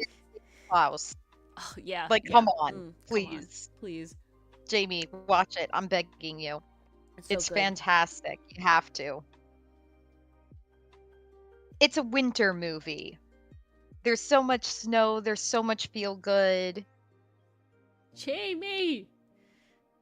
It's This is also so sad, about Jamie. trouncing on the boomers and destroying years of harmful traditions. So Ooh, there's yeah, you that. want that, huh?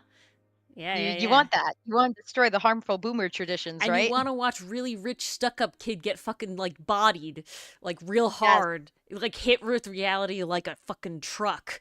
Like, yes. damn, You get want to see knocked a down a smarmy peg. boatman just fuck with him the entire Yeah, movie. really He's the mess best with him. character. I He love was the good. He was boatman. good. He was good. But you want to I see I love the moment super he just annoying. decides, like, "Oh, I'm going to ruin this guy's day." Yeah, Like, you really. see it in his face in the Oh animation. yeah. It's beautiful.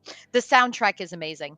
The I animation is beautiful. I am this close to buying the soundtrack. I really am. It's gorgeous. But like, yeah, really spindly, snobby rich kid just gets fucking bodied by a Wreck. truck with reality, man. Just fucking just it's beautiful. It's It's beautiful. cathartic and then he fucking learns from it, which is He the good learns shit. his That's the lesson. good shit. See, that's what we hope for Hosen. Hosen gets fucking bodied by reality. Oh, Hostin will get Hosen gets bodied by real reality. bodied by reality. There's a real just smacked down, and then he learns from it, and that's what we like. Yeah, please. Back I've to seen shipping. shipping in the Sandersides fandom, which I find very interesting. Okay. I'll be honest, I don't ship real, like, quote unquote real, well, no. I mean, Thomas Sanders is a Thomas. real person, but the characters themselves are characters. What I I think I is, find it okay, maybe shipping live action people is what I'm talking about. Although no, I ship yeah. Merlin and Arthur from No, you're Merlin, shipping the so person because it's the person that they are, right? You're mm. not shipping. So this is what I think is interesting. Hi, TD Pod. How are you? 'Cause I I know, think Ori, that you talked about Dan and Phil yeah. being a ship that you followed for a bit. So that one is 100% cringe because Dan and Phil, as like people on the internet, were like, especially at the time, just themselves, right? Like they were just real people. They weren't playing any character. They weren't doing like skits a lot of the time, kind of, but they were mostly just being like dudes vlogging on the internet, right? And making comedy stuff, but they were still like themselves. So that is definitely really cringe. People in like, there's a lot of shipping in like the Minecraft YouTuber space. Like that's real cringe because those are like actual just people playing a video game, being themselves playing a video game, and sometimes logging and doing other stuff. They're not a character, right? But yeah, Thomas with specifically the Sanders size is that while it is a portrayal of like real things that might have gone on in his life and everything, it's one still just himself, which makes it way less cringe, right? Because you're not doing And it's like, also separate characters that have but very distinct they're also personalities. very different. I don't at least, maybe I'm just not seeing it, but I don't see a lot of Thomas the person, the character, being shipped with Yeah. the sides. You see like Logic and and Logic and everything, and Patton are the Anxiety, big and one. well, yeah, it's Anxiety Logan and and Roman Patton are and the other big ones. yeah, but so those are Virgil and characters. Virgil, yeah, and Virgil Roman. and Roman. There we go. And so those are characters. But it's on top of that that I think that adds to the okayness of it is that, yeah, exactly. You're basically shipping him with himself, which is way less weird just on like a normal level. Like just Yeah. it like really goes You're down. not Like shipping real people I together. know that like the one cest era is definitely a Oh god, certainly that was weird weird. era, but as like its own like just specific, like it But got it's out of hand, definitely but a as its time own capsule of the specific internet. ship, right? It's not necessarily problematic because you're shipping a dude with themselves, right? Yeah, self-love, like it's not like a it's you're not Well, trying self-love is to, definitely different from self-obsessed. but still there's still like a level where it's like, what the Oh, fuck is Jamie, one you cest? missed the one Jamie, I'm cest era? sorry. Nice 2D pod. No, Jamie So escaped. Jamie, have you ever heard of I think it's the 2016 animated Lorax The movie? Lorax movie by Illumination. It's the The Illumination one with Lorax Danny movie. DeVito as the Lorax. Yeah, which And is Zac a Efron as ride, the boy and Taylor which Swift is also and a ride. everything. That straight ship between the boy and like the girl, Oh, that's literally, weird. We're not here. that It's is really wrong. that That's is like the babysitter shit. expectation And ship. she's not really here for it. But at the end, it's kind of like, I don't know what's happening, and we're not here for that. I'm solely here for the music because the music is a fucking bop. The music is a bop. But No, One if Cest you is wanna talk essentially, about a ship they that made the purely exists Onceler. on Expectation, that's a ship that appears on Expectation. Yeah, She's a really. girl, she's pretty, he's a guy, he's hot, they're gonna get together by But the it's end. really wrong because the ages are like Oh, not right, They and made it's her just, so much taller than him. it's really wrong. Like, It she makes him looks look so much like she's older. his babysitter. It's really bad. It's But it's the we're Dipper back to One Wendy Cest. situation all over again. And I'm just like, why? Oh yeah, 100%. So Jamie, what One Cest is that they made the Onceler a really like classic Tumblr twink sexy man kind of guy, right? Like just Oh, yeah. like he has the fucking They also fedora, gave him a he plays the guitar. guitar, he sings, and then They he made him also a gets hipster. the fucking drip when he becomes the Yeah. Greedler, they call him, okay? When he turns into the Greed, and how bad can I possibly be? Right, yeah, it's a lot.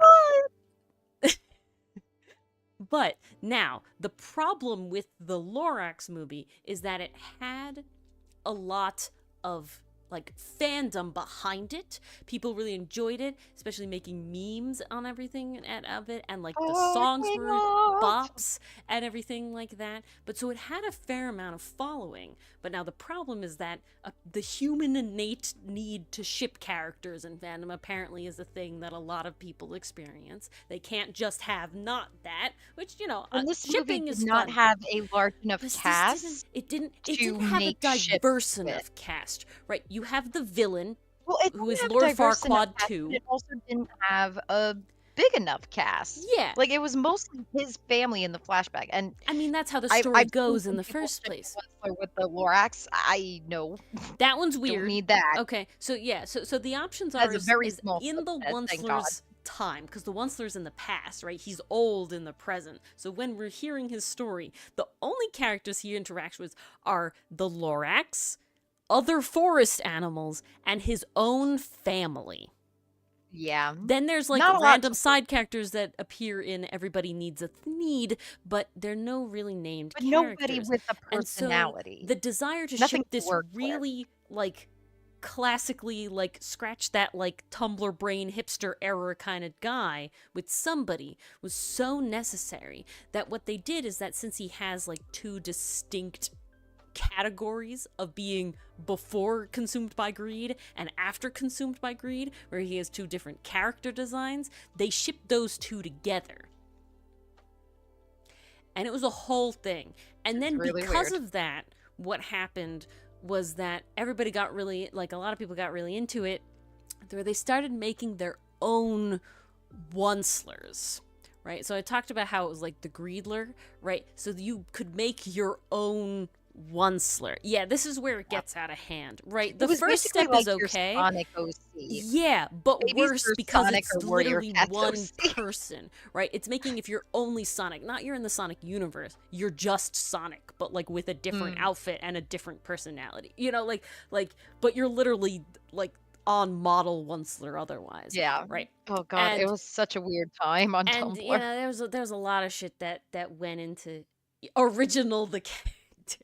Basically. Yeah.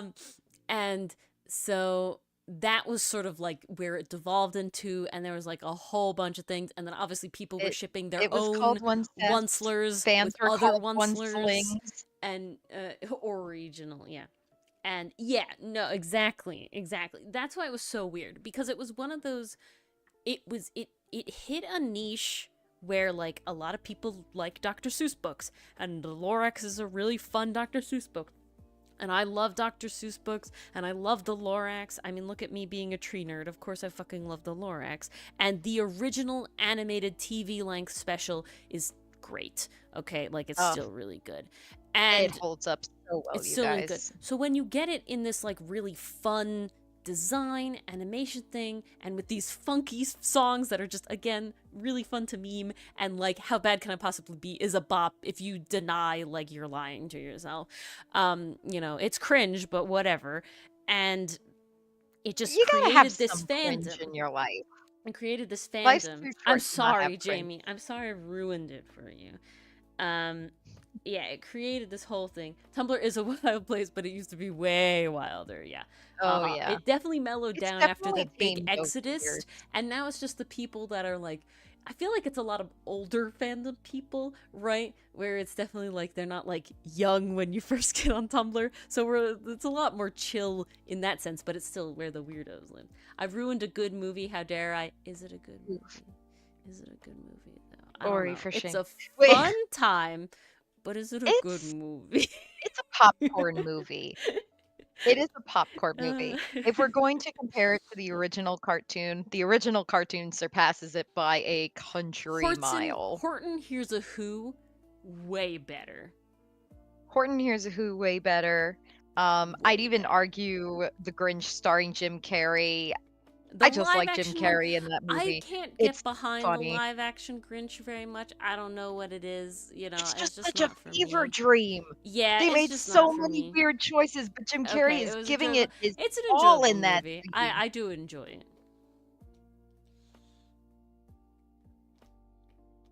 I'm sorry. I'm like trying to read chat and my brain just shut off. So I was like silent. See, it went like silent.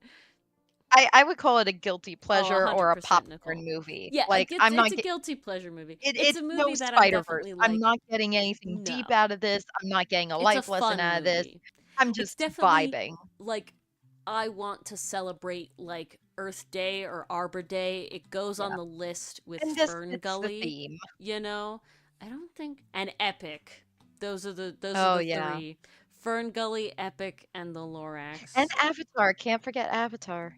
Yeah, no, that one's not on my list. But I'm not an it's all Avatar about person. saving But the I'm not oceans an and the Avatar person. forest. And it's so long. I just can't.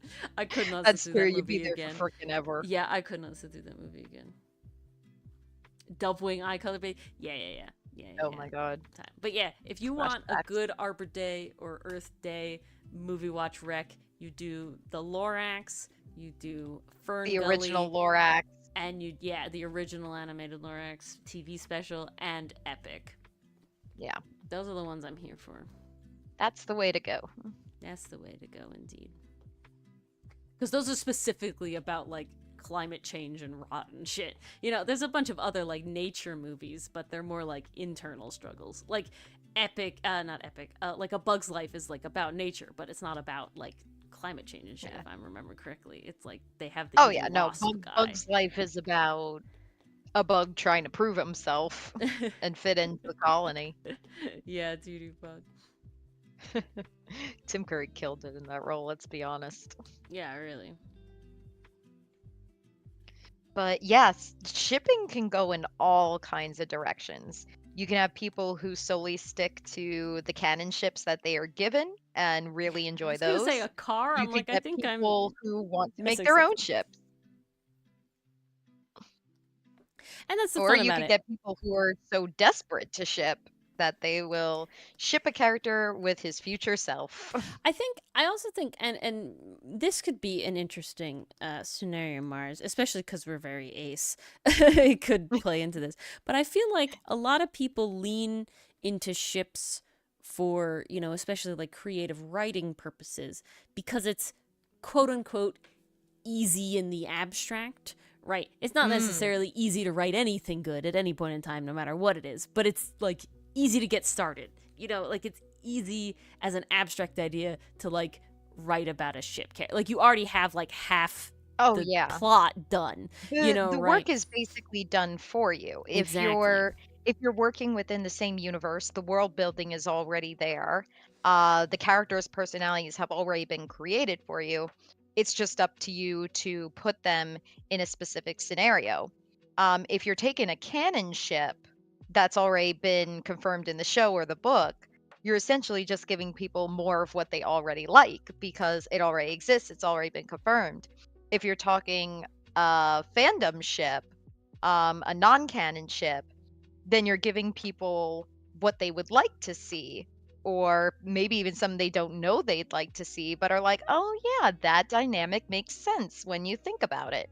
Because at least in the case of most fandom ships, and I'm not talking about rare pairs because that's its own special category, there is some kind of basis to go on. Like I mentioned it a couple times. When I was in high school, my big ship was Orange Bat.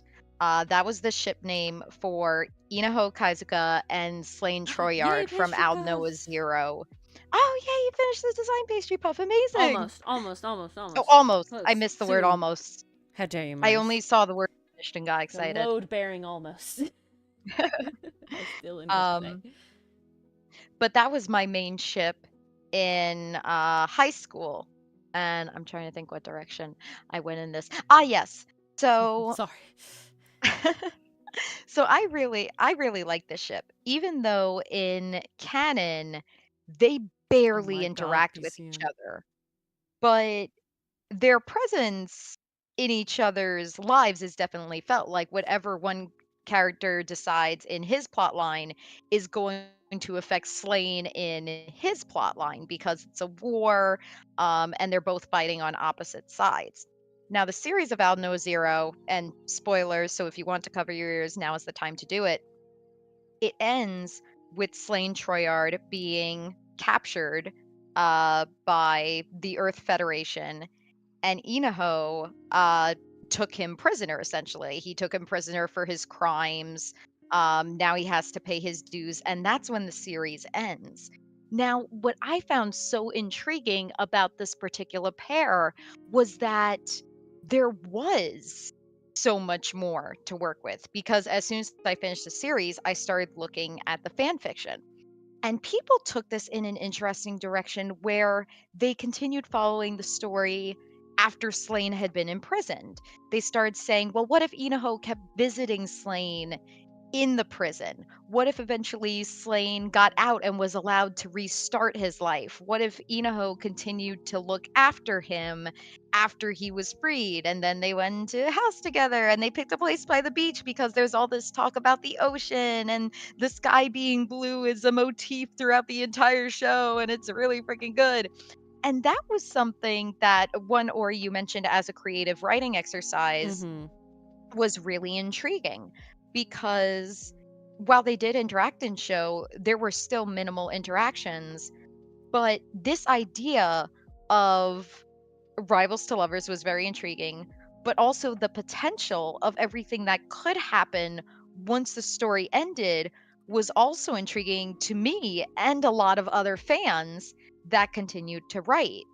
So that was one direction the ship went. There was also another direction, in that there is a pivotal moment in season 1 of Al Noah Zero where Slain and Inaho do fight on the same side for a brief moment. And then Slain goes back to space, Inaho goes back to the Earth base. But there were some fanfiction writers who thought, well, what if Slain was captured then instead? And what if he got to hang out on the Earth Federation base with Inaho and all his other friends? Um, this led to some many good fan fictions. The one I'll call out, it's still unfinished, but it was absolutely my favorite, For Want of a Nail, focused on this premise. So it was a ship exploration, but it was also an exploration of, if the series made a different choice, what would come from that choice? So there was some really interesting speculation going on there. And there was also just so much potential from a shipping level. Inaho as a character is very quiet, very reclusive. He doesn't really say what he's feeling too much. And when he does, he's very analytical about it. Slain, on the other hand, he's strategic, but he also wears his heart on his sleeve. He can be very emotional. He can also be very reactive as well, where Inaho takes a minute and pauses.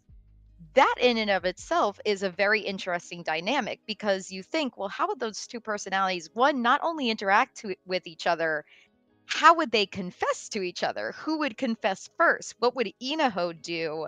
This guy who's very closed off, doesn't really acknowledge his emotions, how would he feel having his first crush for the first time? People found that a very intriguing element to explore, myself included. It was very interesting, because I have many Al Noah fan fictions that have never seen the light of day, just saved on my computer. Maybe I'll tidy them up one day and post them. If you want to But see for the now, they fan live in fictions limbo. Mars has posted, Oh, yes, I do have a site for that.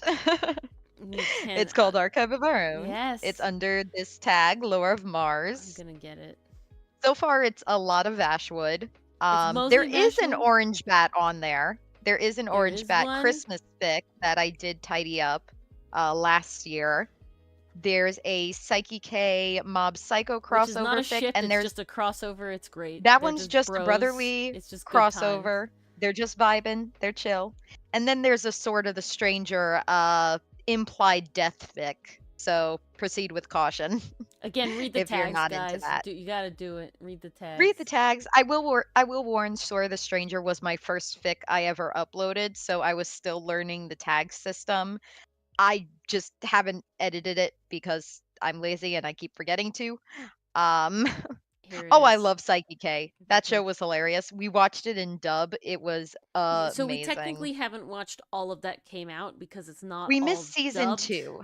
Season yet. 2 wasn't dubbed, and I And was very sad. we're just kind of like, it's a lot of text, and no matter how much better sub subbed shows have made me at reading fast, it's a lot of It's just text. so much There's a because lot you going have on. Psyche's monologue, you have the dialogue in the background, and then you have like the extra thought bubbles going on the side to give you more context. It's just too much to There's read. just a I lot going can't. on. Uh, It hurts my head. so I will say that we kind of wimped out on that season 2, but we have seen season 1, and it was very, very enjoyable. We had a great time. Oh, season 1 was fantastic.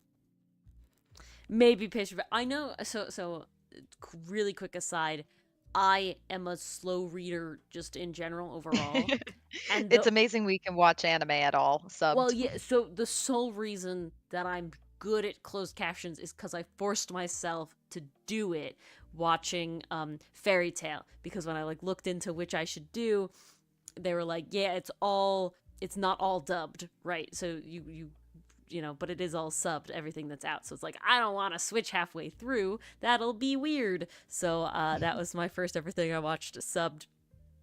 And it was a struggle at the beginning, definitely a lot. At this point, I'm pretty good at like skimming. There's definitely, I will say, this is a really funny thing. I wonder if this has happened to anybody else. In college, I watched Naruto. That's when I watched Naruto, like all of it, and not the filler, but like the whole thing. And I was watching it subbed because the dub is not great because it's an older anime, and so the dub has its pitfalls and alike compared to modern dubs now, which are also just fantastic. They really upped the Because they ante. realized there was money in making good dubs. Yeah, and it's really good shit, but there's definitely like a fever dream part of that where it's like I somehow like knew what they said without reading it, which is like weird, right? But it was like some weird liminal. Every once in a while, there was like a part where it just like, I definitely wasn't looking at the screen, but I know what they said because this next part makes sense, which obviously doesn't make any sense. It could just be like black.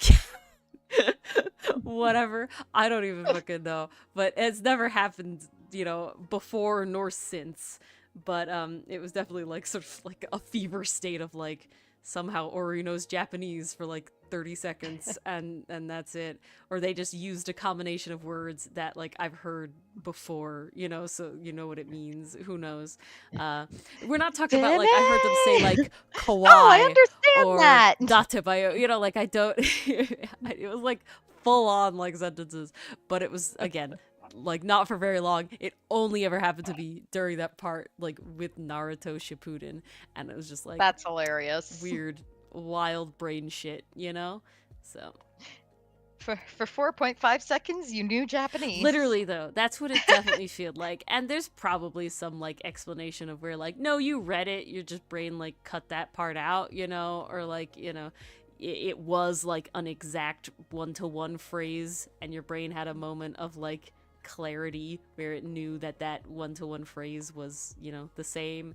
But I don't know, it's definitely a funny thing. Could have been. Took you a while if they were speaking English.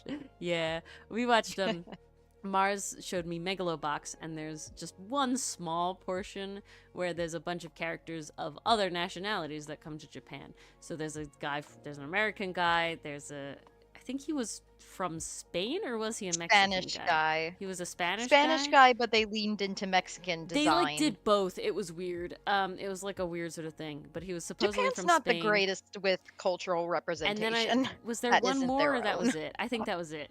And all you need to do is look at Hetalia to see that. The guy, the Spanish guy, spoke Spanish, and the American guy spoke English, and it honestly was pretty good. Like definitely, it was definitely someone who the pronunciation was good. The pronunciation where it good. was off was the inflections and the intonation. You could definitely tell that it was someone who learned how to say this line phonetically, but not have any idea what it meant. I will crush you like the bug you are. Yeah, that one was weird. It was like pauses. Yeah, in that weird was bizarre. Spots. Right. It definitely felt like reading off a script. Yeah, Is it still my favorite anime of all time? Absolutely. I mean, it's literally like 1 minute of content that we're talking about right now. Like that's it. Like it's an aside, like cool little And the fun. focus isn't even on him in that moment. The focus No. is on another battle elsewhere. Yeah, yeah, yeah. The battle of the mind. So it's definitely like it totally doesn't detract at all. It's just interesting to like see, to kind of look at that and notice that and whatever. My favorite like language one is that we watched Opera Ranman, and the whole thing is that it's the two main characters are Japanese and they come from Japan to America where they race in an auto race. And the anime is very good, but everyone just speaks Japanese and there's never a moment that like in Great Pretender, right, they like have the moment where they say like, for ease we're just gonna, they're always speaking in Japanese, they're pretend they're speaking in like English for or whatever. at least 2 minutes they keep the bit going where they're speaking in English, in and the Great then Pretender, they put up a little caption saying, that says like, freeze, we're gonna switch to Japanese now. but they are speaking in English or something like that. It's implied that they're continuing to speak in English, but we, the audience, are hearing Japanese. Yeah. Which is a very clever workaround, I think. But they at least like acknowledge it, versus in Opera Ranman, they're like totally just lived in Japan their whole life. And everyone like, just definitely only know Japanese because America. it's like the time where like cars, like motor cars, like in the 1890s are being like invented, like first like or I think steam power, right? So they're like just being invented, and so it's like, yeah, there's no way that like these random two, like the like traditional samurai guy, and I don't even know what Opera was. Opera is just an inventor. Yeah, he's just a dude. He's also played by the same guy who did Inaho's voice. And so that's why I had to watch him, because I was like, I know this guy for his deadpan delivery. I have to watch him. It's so be good.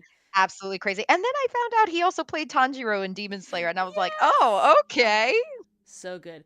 But it's definitely just a funny sort of like, nobody could possibly know what anybody else is saying in the show, but you just kind of hand wave it. You just kind of hand wave it. Like they're all speaking Japanese, but it's America in like the 1850s, and it's just like, these guys are fresh off the boat from Japan, literally. Like they accidentally emigrated, It's like they didn't mean to. Funnily, bringing it back to shipping, speaking of Demon Slayer, somebody had mentioned way earlier, OT3 pairings. Yeah, Canadian Lucifer, I think. Canadian Lucifer. If I had to think of one OT3 that I do, kind of like, I haven't dabbled in too much, but I can see it happening and I can see why other people like it. Tanjiro Inosuke Zenitsu. I think my two favorite OT3 evers are actually two groupings of poly relationships that are like OCs of artists that I follow. There's like two really good ones. I mean, one, I love both their art, but then two, boyfriends, it's like, definitely. Well, that's not an OT3 though. That's 4 now, so I wasn't counting them. But that's another one. There's 2 other ones. It's a poly I'm not ship. gonna think off that. It is a poly ship, but I associate OT3 with specifically 3 characters. Maybe that's not how it's meant, but I know back in the day, Naruto Sasuke Sakura was a big one.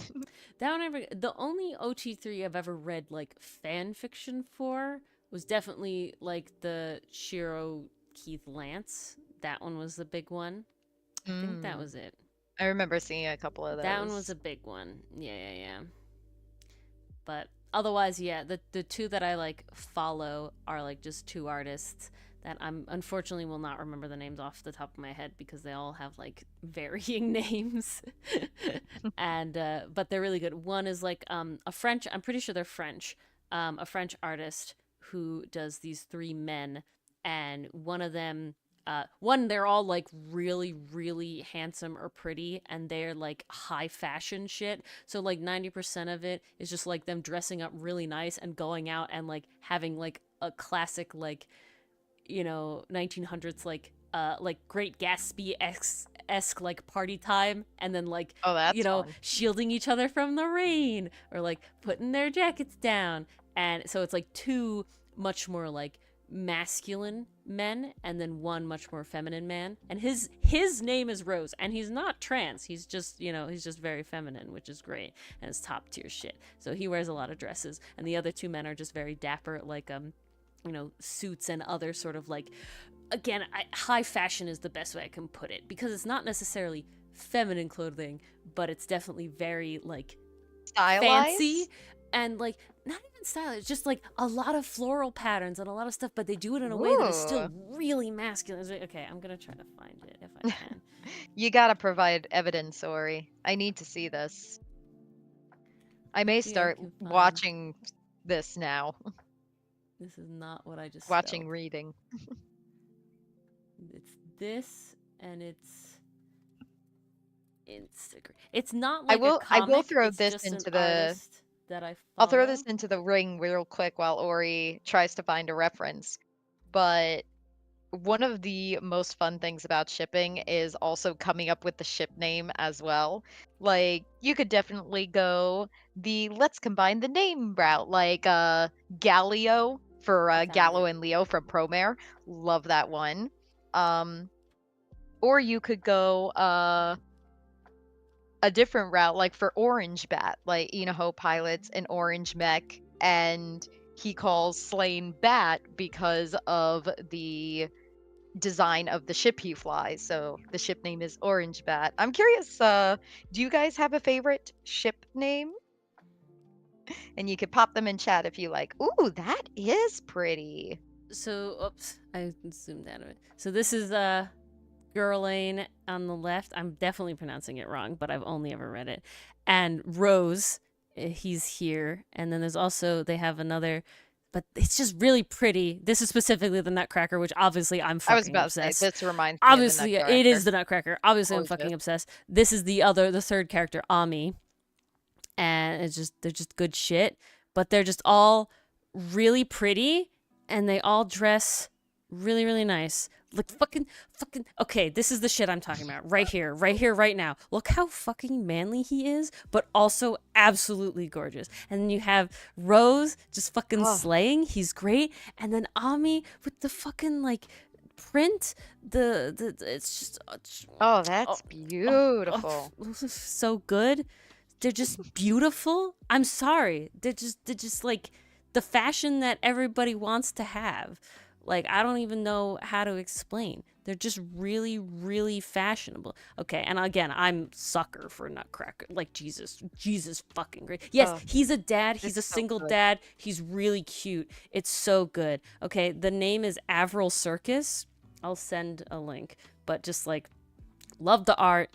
Love it. It's all really good. They're good shit. They have little comic stuff. They're a French artist. Yeah, Paris. So there you go. Really good Beautiful. Shit. Really good shit. That's the main one. I see. Some ship names definitely do roll off the tongue better. Oh, yeah. Girlane is his actual name, but it's French, so I'm definitely saying it wrong.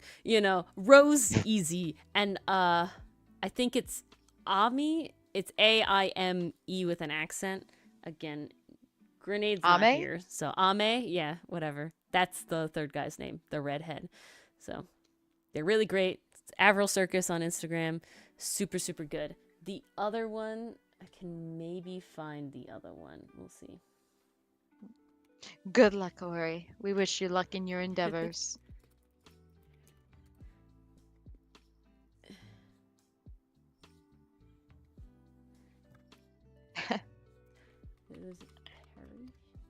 Time to see how the other half lives indeed. Welcome! Yeah, it's gonna be hard.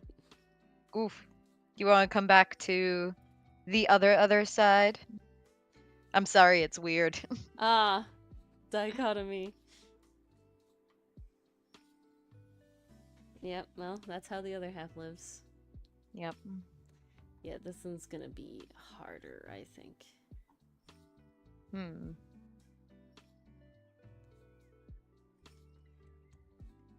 We can see if I can quickly look through my Instagram. Is there anything else, Mars, that you want to talk about? Any questions from chat? Any mentions in chat? Any questions either about my history with shipping, any ships you would like to talk about, any Questions um about how to write questions you shipping, have about any writing other shipping or questions. romance. He does have a name, I know, right? It's weird. The audio bounce feels odd. I think you're just doing it wrong. I feel like that's a you problem. It should be identical for me. All I'm I saying. I would hope if we had a audio balance that you guys would have told us at the very beginning of stream and not waited this long. Ah, there you go. No, I think it's. I I would mean, hope. also, I'm like not facing my mic We and I'm trust being you weird guys. because I'm trying to like read. Like, I'm trying to really quickly. It's difficult to really quickly scroll through your Instagram because I also don't want to pass up all the good shit that I'm gonna miss, like all this Vashwood and Good Omen shit that I'm gonna miss Send. if I don't look at it. I've saved it, so Good. hopefully. It's fucking Timmy and Jimmy and Danny, and there's too much good shit here. How dare it be so good right now when I'm trying to zoom? It's too damn Damn, good. what the hell? All right, I have a lot to send you in a second. This is too much. This the stuff is too good. Oh, I see, Pastry Puff. Yeah, sometimes there's a canon ship that's like, okay, that exists, but not really here for it. I'm Yeah, trying to think neutral. when What did am I I have a neutral ship about? like that? Honestly, I'm neutral about Aang and Katara. I never really I don't know. It was okay. I was I pretty wasn't. neutral about I them. wasn't here for it, but I also wasn't like not like I against it. wasn't like mad about it. Like I wasn't raging about it. Yeah. Jesus fucking Christ. How Oh, dare. that's a canon ship? Oh, I thought it was canon. What? Katara and Aang? It's canon. No. The one Pastry Puff is talking Oh. about from Professor Layton. Oh, okay. I was like, wait, what? Like, I'm No, 99% that's sure. canon. That's Like, definitely okay. canon. They had kids in Korra. Okay. We know it's canon. Oh. You're saying, like, it's a So, big so that ship one sounds in the like the fanon fandom. definitely went for the classic, I like see. childhood friends to lovers Yeah. ship. I see. I see what the vibe there is. I understand. Of course, they're not gonna pop up when I need them to pop up, and just all this other Go good figure. shit is happening. Jesus fuck! Thank you, Gojo, and I will say there's a lot of Ghetto? ship on here. Yeah, thank you, Ghetto. We got that ship on here. We passed Yes. Langa and The Reki. I tragic passed ship. Ota and Yuri. Like Oh my Ota god. Yuri. I passed some other shit. Like I said, Good Omens. Of course, it's just not gonna happen right There's now. so many good ones. I know. I'm like liking them, and I'm just gonna send them. I'm gonna like actually get to look at. Like I'm gonna go through my likes and be like, this is what I need to look at. I mean, like if they really wanted to, between because it's America, we gotta have the straight ship. If they really had to, I think Katara was probably the best match for Aang. I wouldn't have shipped Aang with Toph. That's just too much of a No, brotherly sister vibe. I Like also I feel couldn't like do it. Toph being with someone is just like not it either. I don't know. I feel like Toph being very like, I'm a strong, independent, what, like, we don't even know. Do we ever know who she, like, was I with think to she have her got child? shipped in Korra, but I don't think we ever see Who it the was. guy They just wanted because to have she aside from her have a Zuko and kid Katara are like the last people alive from the original that we gang. knew, yeah. Yeah. But I feel like it's one of those things where it's like, they wanted her to have a kid, but they're like, who really would she be with? Ooh. She's just such a See, that's independent. okay, that's really interesting you mentioned that, Enthuse, because I relate to that a lot. So Ori, to catch you up, Enthuse said there's this one artist who does Poly Stone Ocean Gals, and I love it so much, but then I watched the anime and I was so sad it wasn't real. So this is like when expectations come into play, right? Because I'm very much a person who discovers the shows I want to watch through the fandom. Like I see the fan art and then I discover the show, or I see the fan fictions and then I discover the show. Like that's how I stumbled across Final Fantasy 15 And I gotta be honest, Noctis and Prompto the whole way. Oh my gosh, that relationship is so wholesome, so sweet. The way they lift each other up, the way they had the history in their childhoods. It just, oh my gosh, everything is literally there. But that one's very much like my only experience with that fandom is through fan fiction and fan art. I have never played the game. I have never done that. Mm-hmm. Um, and it's That's me like with because Genshin. they're not the main ship. Noctis and Luna are in the game, and that's the one that's pushed.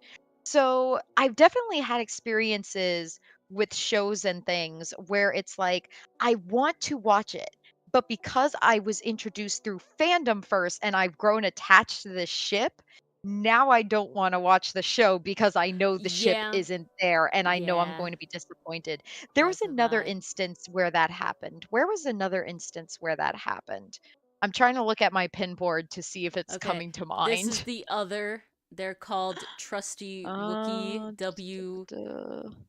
WUKK triple I, What and they ship have an do I do OT3 that of with? OCs as well. This is it's Perry RogueCon, and I always forget this character's name, and it really upsets me. But yeah, they're really good. They're really cute. It's Oh, really nice. I know what show. They're really sweet. So Okay. good.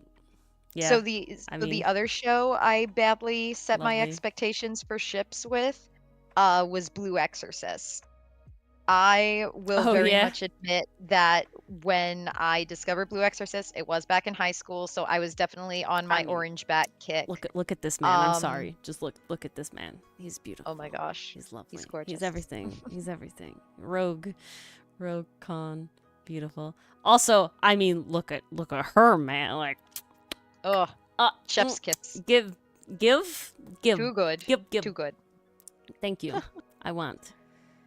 I want to. They're also just they're just a really cute OT3. Here you go, Canadian Lucifer. If you're still here, look, Oh. you can pair them off, do all three groups of them sleeping together, just being cute and maybe There you cruelly. go. There's some other ones to do. I'm trying to see if there's But a third yeah, so character. Pastry Puff, the other one I had set myself expectations for was Blue Exorcist. Admittedly, I did ship Rin and Bon because I found some really freaking cute fan art. There's just so much you can do with Rin's tail. Everyone writes about it like having a mind of his own, so it's like it wraps around someone's arm when he's scared, or it wraps around someone's back when he's trying to pull him in a hug, and I just thought that was so cute. And So I good. knew going into this show that, okay, Shimi and Rin, like, that's going to be endgame. It's really obvious. Sorry, look at this. It's I so don't good. know if I could do this. Stop your shit. Look at But this then I on eventually Mars. got past it. Look at this I'm on looking, I'm Mars. looking. I'm trying to do my job, Ori. I I'm know, trying but to do it's my just job. I'm doing my job too. It's right here. It's gorgeous. It's good shit. You're interrupting my job. I'm sorry. I'm sorry. I will post this artist. I was so depressed earlier tonight, and now I'm happy. good. Yeah, we're looking at really pretty shit and loving OT3s, and it's just good fucking stuff. That's not a joke, guys. I actually there was some sad news at the beginning of the stream, but now it's all good. No, see, I told you we would turn it around. We'd have a happy time. Look, this is inspired by Vash's wanted poster, just like mine is. I love it. Oh no, no, oh no. No, Good we're news. we're Good not news, we're not dichotomy. unhashing the bad news again. Good news, dichotomy. Here's my good news again for you, specifically for you and everybody else who joined. I know PCM joined late. If audio's still here, but yeah, good news is my job's really fucking chill. Really excited. Getting a new car on Sunday. Top tier shit. Ori's got the work-life And- balance. She's got the transportation. Yeah, really good stuff. And Outcast's coming up on a year. Turnabout shipping. more weeks. Yeah, I need it. Holy shit! 2 more weeks. Oh my god. Nobody else is can't. allowed to listen. Okay, fine. Nobody else can listen somehow. I don't know how they'll do that. It's too late. I already said it. Oof. Stream lag for Can't the take win. it back. I know, right? And Oh, the new I know Bart. Pastry Puff, you just typed a couple things, so I'm gonna catch up with what you wrote. Okay, but yeah. So there's fun, pretty art. Okay. Oh yeah, flashbacks. Those are key to getting a ship together. People can Mm, just take that and run with that. I mean, look what we did with Edgeworth and Phoenix. yeah. Flashbacks are the quintessential childhood friends to lovers pipeline. Fandom does like that. It's also like the obsession, right? I feel like that gives the Phoenix Edgeworth ship a lot of power, is the Oh fact yeah. that Phoenix literally became a lawyer to meet Edgeworth again. Right? I feel like that level of obsession starts the ball rolling. Well, And then you also have Turnabout Goodbyes, man. Like, you also have Turnabout Goodbyes. And then you also have how upset he is after Edgeworth, like, assumedly dies, but doesn't. yeah. And he's, like, God, that really was fucked angsty up. about it. I'm, like, rewatching this part now where we learn this, like, in the Oh yeah, and game. we were just like, oh no, he left, remember? Literally, At the end? but literally we're like no, he literally Phoenix goes and he died for it, and we're like, wait, what? Wait, what? Hold the phone, what? Hold on, what? And you're like, wow, damn, breakup real bad and shit. It's real good. It's real good stuff. But I'm really excited for this week's Ace Attorney because I'm hoping we're getting in some real good shit right now. I mean, I said cliffhanger 2 weeks ago, but fucking damn. Nah, it'll be really good. It'll be great, in Really, really fact. good. But yeah, Yeah. I do think there's definitely a desire that fandom want to see certain characters together. Yeah. For sure.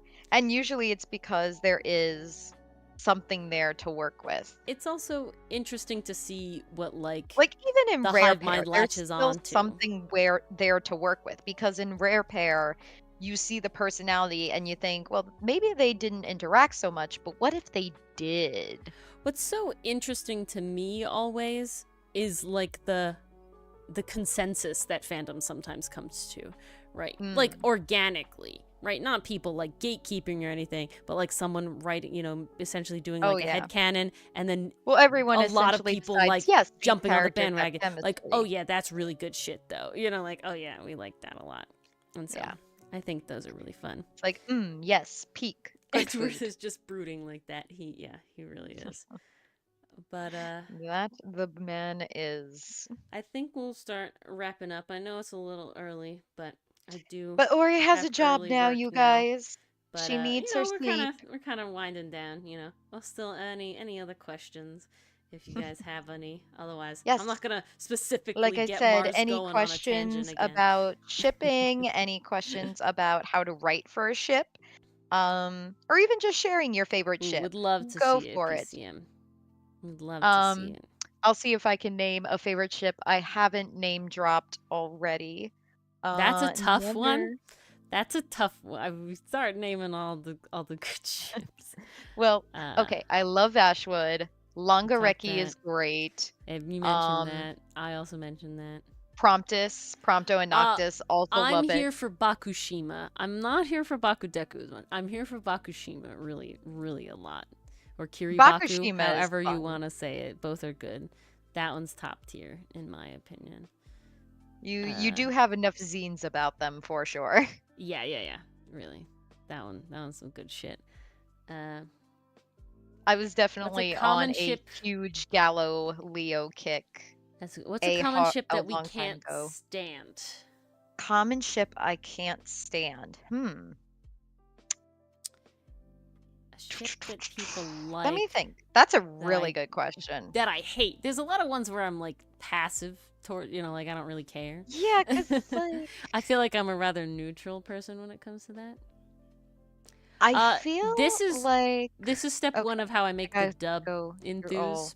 The shows. So this is step one of how I make the dub, because eventually the dub will be compiled into one regular YouTube video. So I do it both horizontal and vertical when I cut it up. And this is step one. Why I do the horizontal first, I just like to. I don't know. That's just a me thing. But this is step one of doing the dub, basically. And then second step is moving on. Jodakak? Is that Jotaro and Kakyoin? I feel like that's another case of we have a road trip group and we must pair Yeah. off the pretty boys. Yeah. I am here for Joseph and Caesar, though. Joseph and Caesar. Oh, the tragic couple. Oh. Only one you feel strongly for is a canon one. Oh. Okay. I do know because now you got me thinking about JoJo's Bizarre Adventures. I mean, a canon one I I despise remember. is Kylo Ren and Rey. That was like Yeah, that first was thing. ill. That's a canon one. But again, I don't see it very much in fandom. I hate that Oh, one. what am I saying? Eren Mika. I know which ship I hate. Oh, Eren Mika. that's a common one that Why you did do it hate. take me so I don't long to know. think of that? Uh, Yeah, I gotta be common ship honest. that I hate. Most of the ships in Attack on Titan do not work for me because romance was never the focus of that show. Found family definitely was. Never romance. You know what? I'm not. I don't know why they felt the need to shoehorn that in. I was never particularly here for the Dipifica, Dipper and Pacifica. I Oh, was never yeah, really that's here for that. I another. wouldn't say I ever like hated it, but it was definitely like I don't see it. You know, Yeah, not for that me. exists. It was like, That's like but I that's a could common see it. one. But I'm like, Is there any? I could see why people ship that. I can see why they have that one episode where they get to like learn about Pacifica, but I Yeah. never was like here for it. Yeah, there's so many that I'm like, specifically like non-canon ones, like the Kylo Ray one. I hate with a burning passion, and like a lot. But I honestly See, really rarely I see it hate in fandom. Aramika for the same reasons. I think they made a better found family brother sister than a couple. I know there are lots of people that disagree with that. I still stand on my We'll rock. This probably will be be my gone hill I pastry die puff on. though, but I appreciate you. Thanks for hanging out. Sorry, we're signing. We're Yes, getting and ready thank to you for go. contributing to the Oh conversation. Thank you yeah, for unlocking every single core memory with Warrior Cats. that was good stuff. Um, Flashback to middle school so hard. anything? I'm really trying like to scrape my brain really hard here, because I'm just trying to go through like all the shit, like hatred, right? There's not like a lot of hatred. There's a lot of like, because I feel like also to exist in fandom in like a healthy way is you have to really have like a lot of neutrality towards a lot of stuff. Yeah, Like I well, I because don't if you attack people for their ships, it's if you attack like or if you let it you're never ruin gonna your get along. time, right? You can even Yeah. just not do anything, but if you let it ruin your time, right? I'm gonna scroll through, and if I have But an also, artist I that I think like, people feel like if you're judging my ship, you're oh yeah, judging me. And the reason I say that is because I had a friend in high school who made fun of me relentlessly for liking Orange Bat. And yeah, after a while, I just stopped sharing how I felt. Like, Ori, I gotta be honest, uh being able to talk about ships with you and just the couples I ship is huh. such a breath of fresh air. Oh, I'm Like, so glad. originally, I felt really scared to share those with you because of how I was treated in the past. Mm. But you were very open, very receptive to what I enjoyed. And suddenly I was like, oh, okay, this is a safe place. I can actually Yeah, share what I like. I'm such a neutral person in like, people can like what they like. Also, you and I have like very similar tastes. So there's very little where it's Yeah. like, I despise this. This is terrible, Mars. How could you? You're a terrible person. Like there's never even like, I don't ever have to like tamp it down. Even, it's not like, and be like, oh, yes, I'll nod because my friend, like, I don't have that because we're just so similar in our likes that it is like almost identical. I mean, you saw it on that ship thing that we did. Oh, yeah. Very, very, very similar levels. Incredibly similar. But Enthuse I asks, do you ever see a ship and think, no, this character is not gay? So it's like they ship them together, hmm. and it's like, and they Enthuse brings up Senku and Doctor Stone, but Senku is absolutely Arrow Ace. I feel like, see, for I me, do admittedly ship Senku and Gen, but I never like it's always fluff. It's always just Gen supporting Senku and Senku learning to deal with his feelings in a non-scientific way. Like, there are some couples where I'm like, "Okay, yeah, I'll read some smut, and that's fine." But then there are other couples where I'm just like, "No, this is the hug and the chase kiss couple. They don't do anything else. Well, I think, They support each other and they love each other." well, trying to think of a character because I don't feel like But do there's I because ever I see don't think and think, no, he's not there's gay." no like I don't think there's no ship. I don't ship anybody with like Opera, but he's very Arrow Ace. Like I don't. Opera There's is no very ship arrow there ace. though. Like I don't know who Although you I would have ship seen him with. people ship him with the blonde character from Who's a that. great character, They but also like ship him with Kosuke. that. Yeah, well, that I'm one's a little like, odd to me. I'm like, that one I'm not That's a here for at all. brotherly Yeah, relationship." that one I'm not here for at all. Um, but No, Senku can't be gay, but I feel like I think it definitely Demi at happens. most. I feel like it See, definitely that's the thing. happens. I don't think I've ever looked at a ship and gone, not gay, because pan is always an Well, option, see, that's demi's my an thing. option, I always feel asexual is an option. And then you something could that I also be feel, arrow but still be in a relationship. It depends. but something that I find like deep down to me is that nobody's really just one thing. There's, I don't Mm. know. There's always the possibility you find that one person. Like the amount of stories that are like, yeah, like I really think I'm gay, but I love my wife like totally, like normally, right? It's on Yeah. a guy. And it's like, yeah, you found your one person. Like don't make it so black and white, right? When it comes to like specifically like Life gay is not versus black and straight white. versus like bi or whatever, like being arrow is definitely, like being arrow ace is definitely like a different scenario. I really like Everything kind of exists on a spectrum, you there's a know? web Like, comic that just started and it's really good. It's just ooh. started. The premise is I've shown you it. It's the person I show all those like animatic frums about like the interpretation of Oh, shadows. So it just started a web yes. comic. It comes out monthly. It's called The Interpretation of Shadows. It's really, really good. You should also search for it on YouTube. They do a lot of like shorts, animation stuff that's really, really good. And the two main characters are Daff and I'm blanking on the Tom. I think is the other character's name. Daff and Tom. And now it is specifically, explicitly stated by the author, by the creator, that these characters are in a queer platonic relationship. So they're like, honestly, it's top tier shit, man. Like I am, like that is the big shit. I gotta tell, that is the stuff that like I live and breathe. And it's literally, they're just like top tier best fucking bros. They like live together. They're so goddamn wholesome. But they're just bros, man. I'm pretty sure Daff is likely Arrow Ace. Tom, he's just kind of chill. We don't know too much about Tom yet. But like the queer platonic relationship is like top tier and honestly needs to be way more like common of a thing. So I mean, way here for that. Way here. I mean, that's what Outcast is kind of, in a way. I definitely should Hosoda Milano, but the rest I'm just like, let's just all have bros living together on a ship on an island. They're just Oh, being bros and cooking dinner it could and happen. having a good time. But yeah, so it definitely happens in dudes. I feel like it's difficult that a lot of It's really characters. hard for me to look at a character and say, "Oh no, they're not gay," because like there's so many different directions that could go, you know? Yeah, Like I think my closing different thought categories. is just that it's difficult to write Arrow Ace characters explicitly.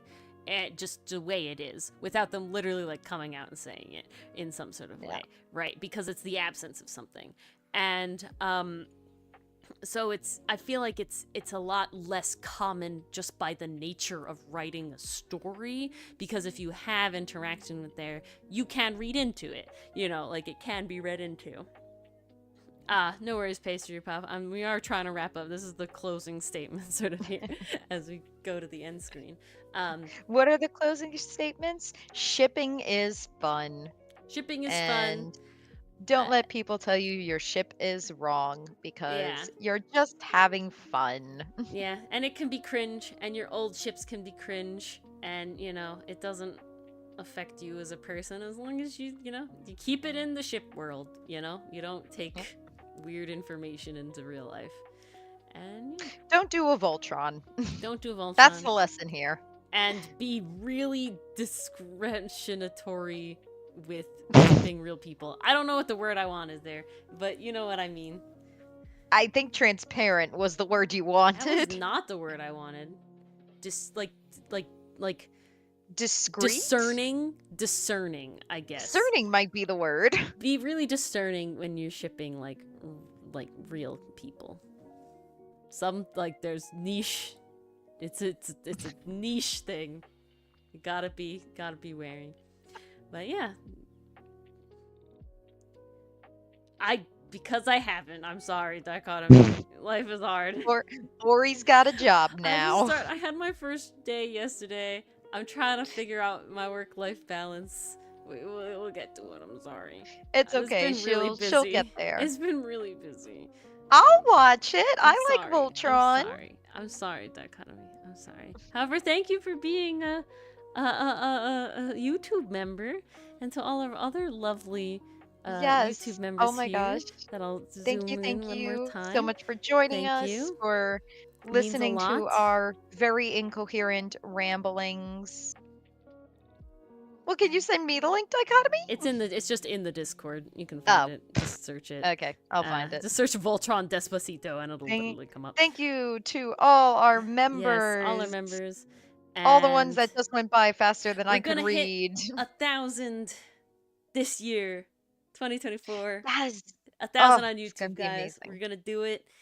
Happy birthday to We got this. Outcast soon, and it'll be great. It's very early to wish it. I said soon. We gotta wait. Soon. So yeah, if you guys think of any ideas that you want to see on the birthday Outcast stream that you want to do, if you have any suggestions for games, one idea I had was a Q&A with the characters. If you guys would like that, I'd be more than happy to write as the characters responding to your questions. Yes, I might be able to get Dylan or if you have some other suggestions, that's a maybe. Please let us know. We may make a channel for that in the Discord. I think that would be the easiest place to gather that kind of information. Have ideas, we'll make a thread. Thank you, that's the word. Yeah. All right, guys, thanks for hanging out. Alrighty. We'll see you all on Thursday. We'll be back on Thursday for PC Emoji Code Break. It's gonna be a fun time. Of course, Friday for Ace Attorney.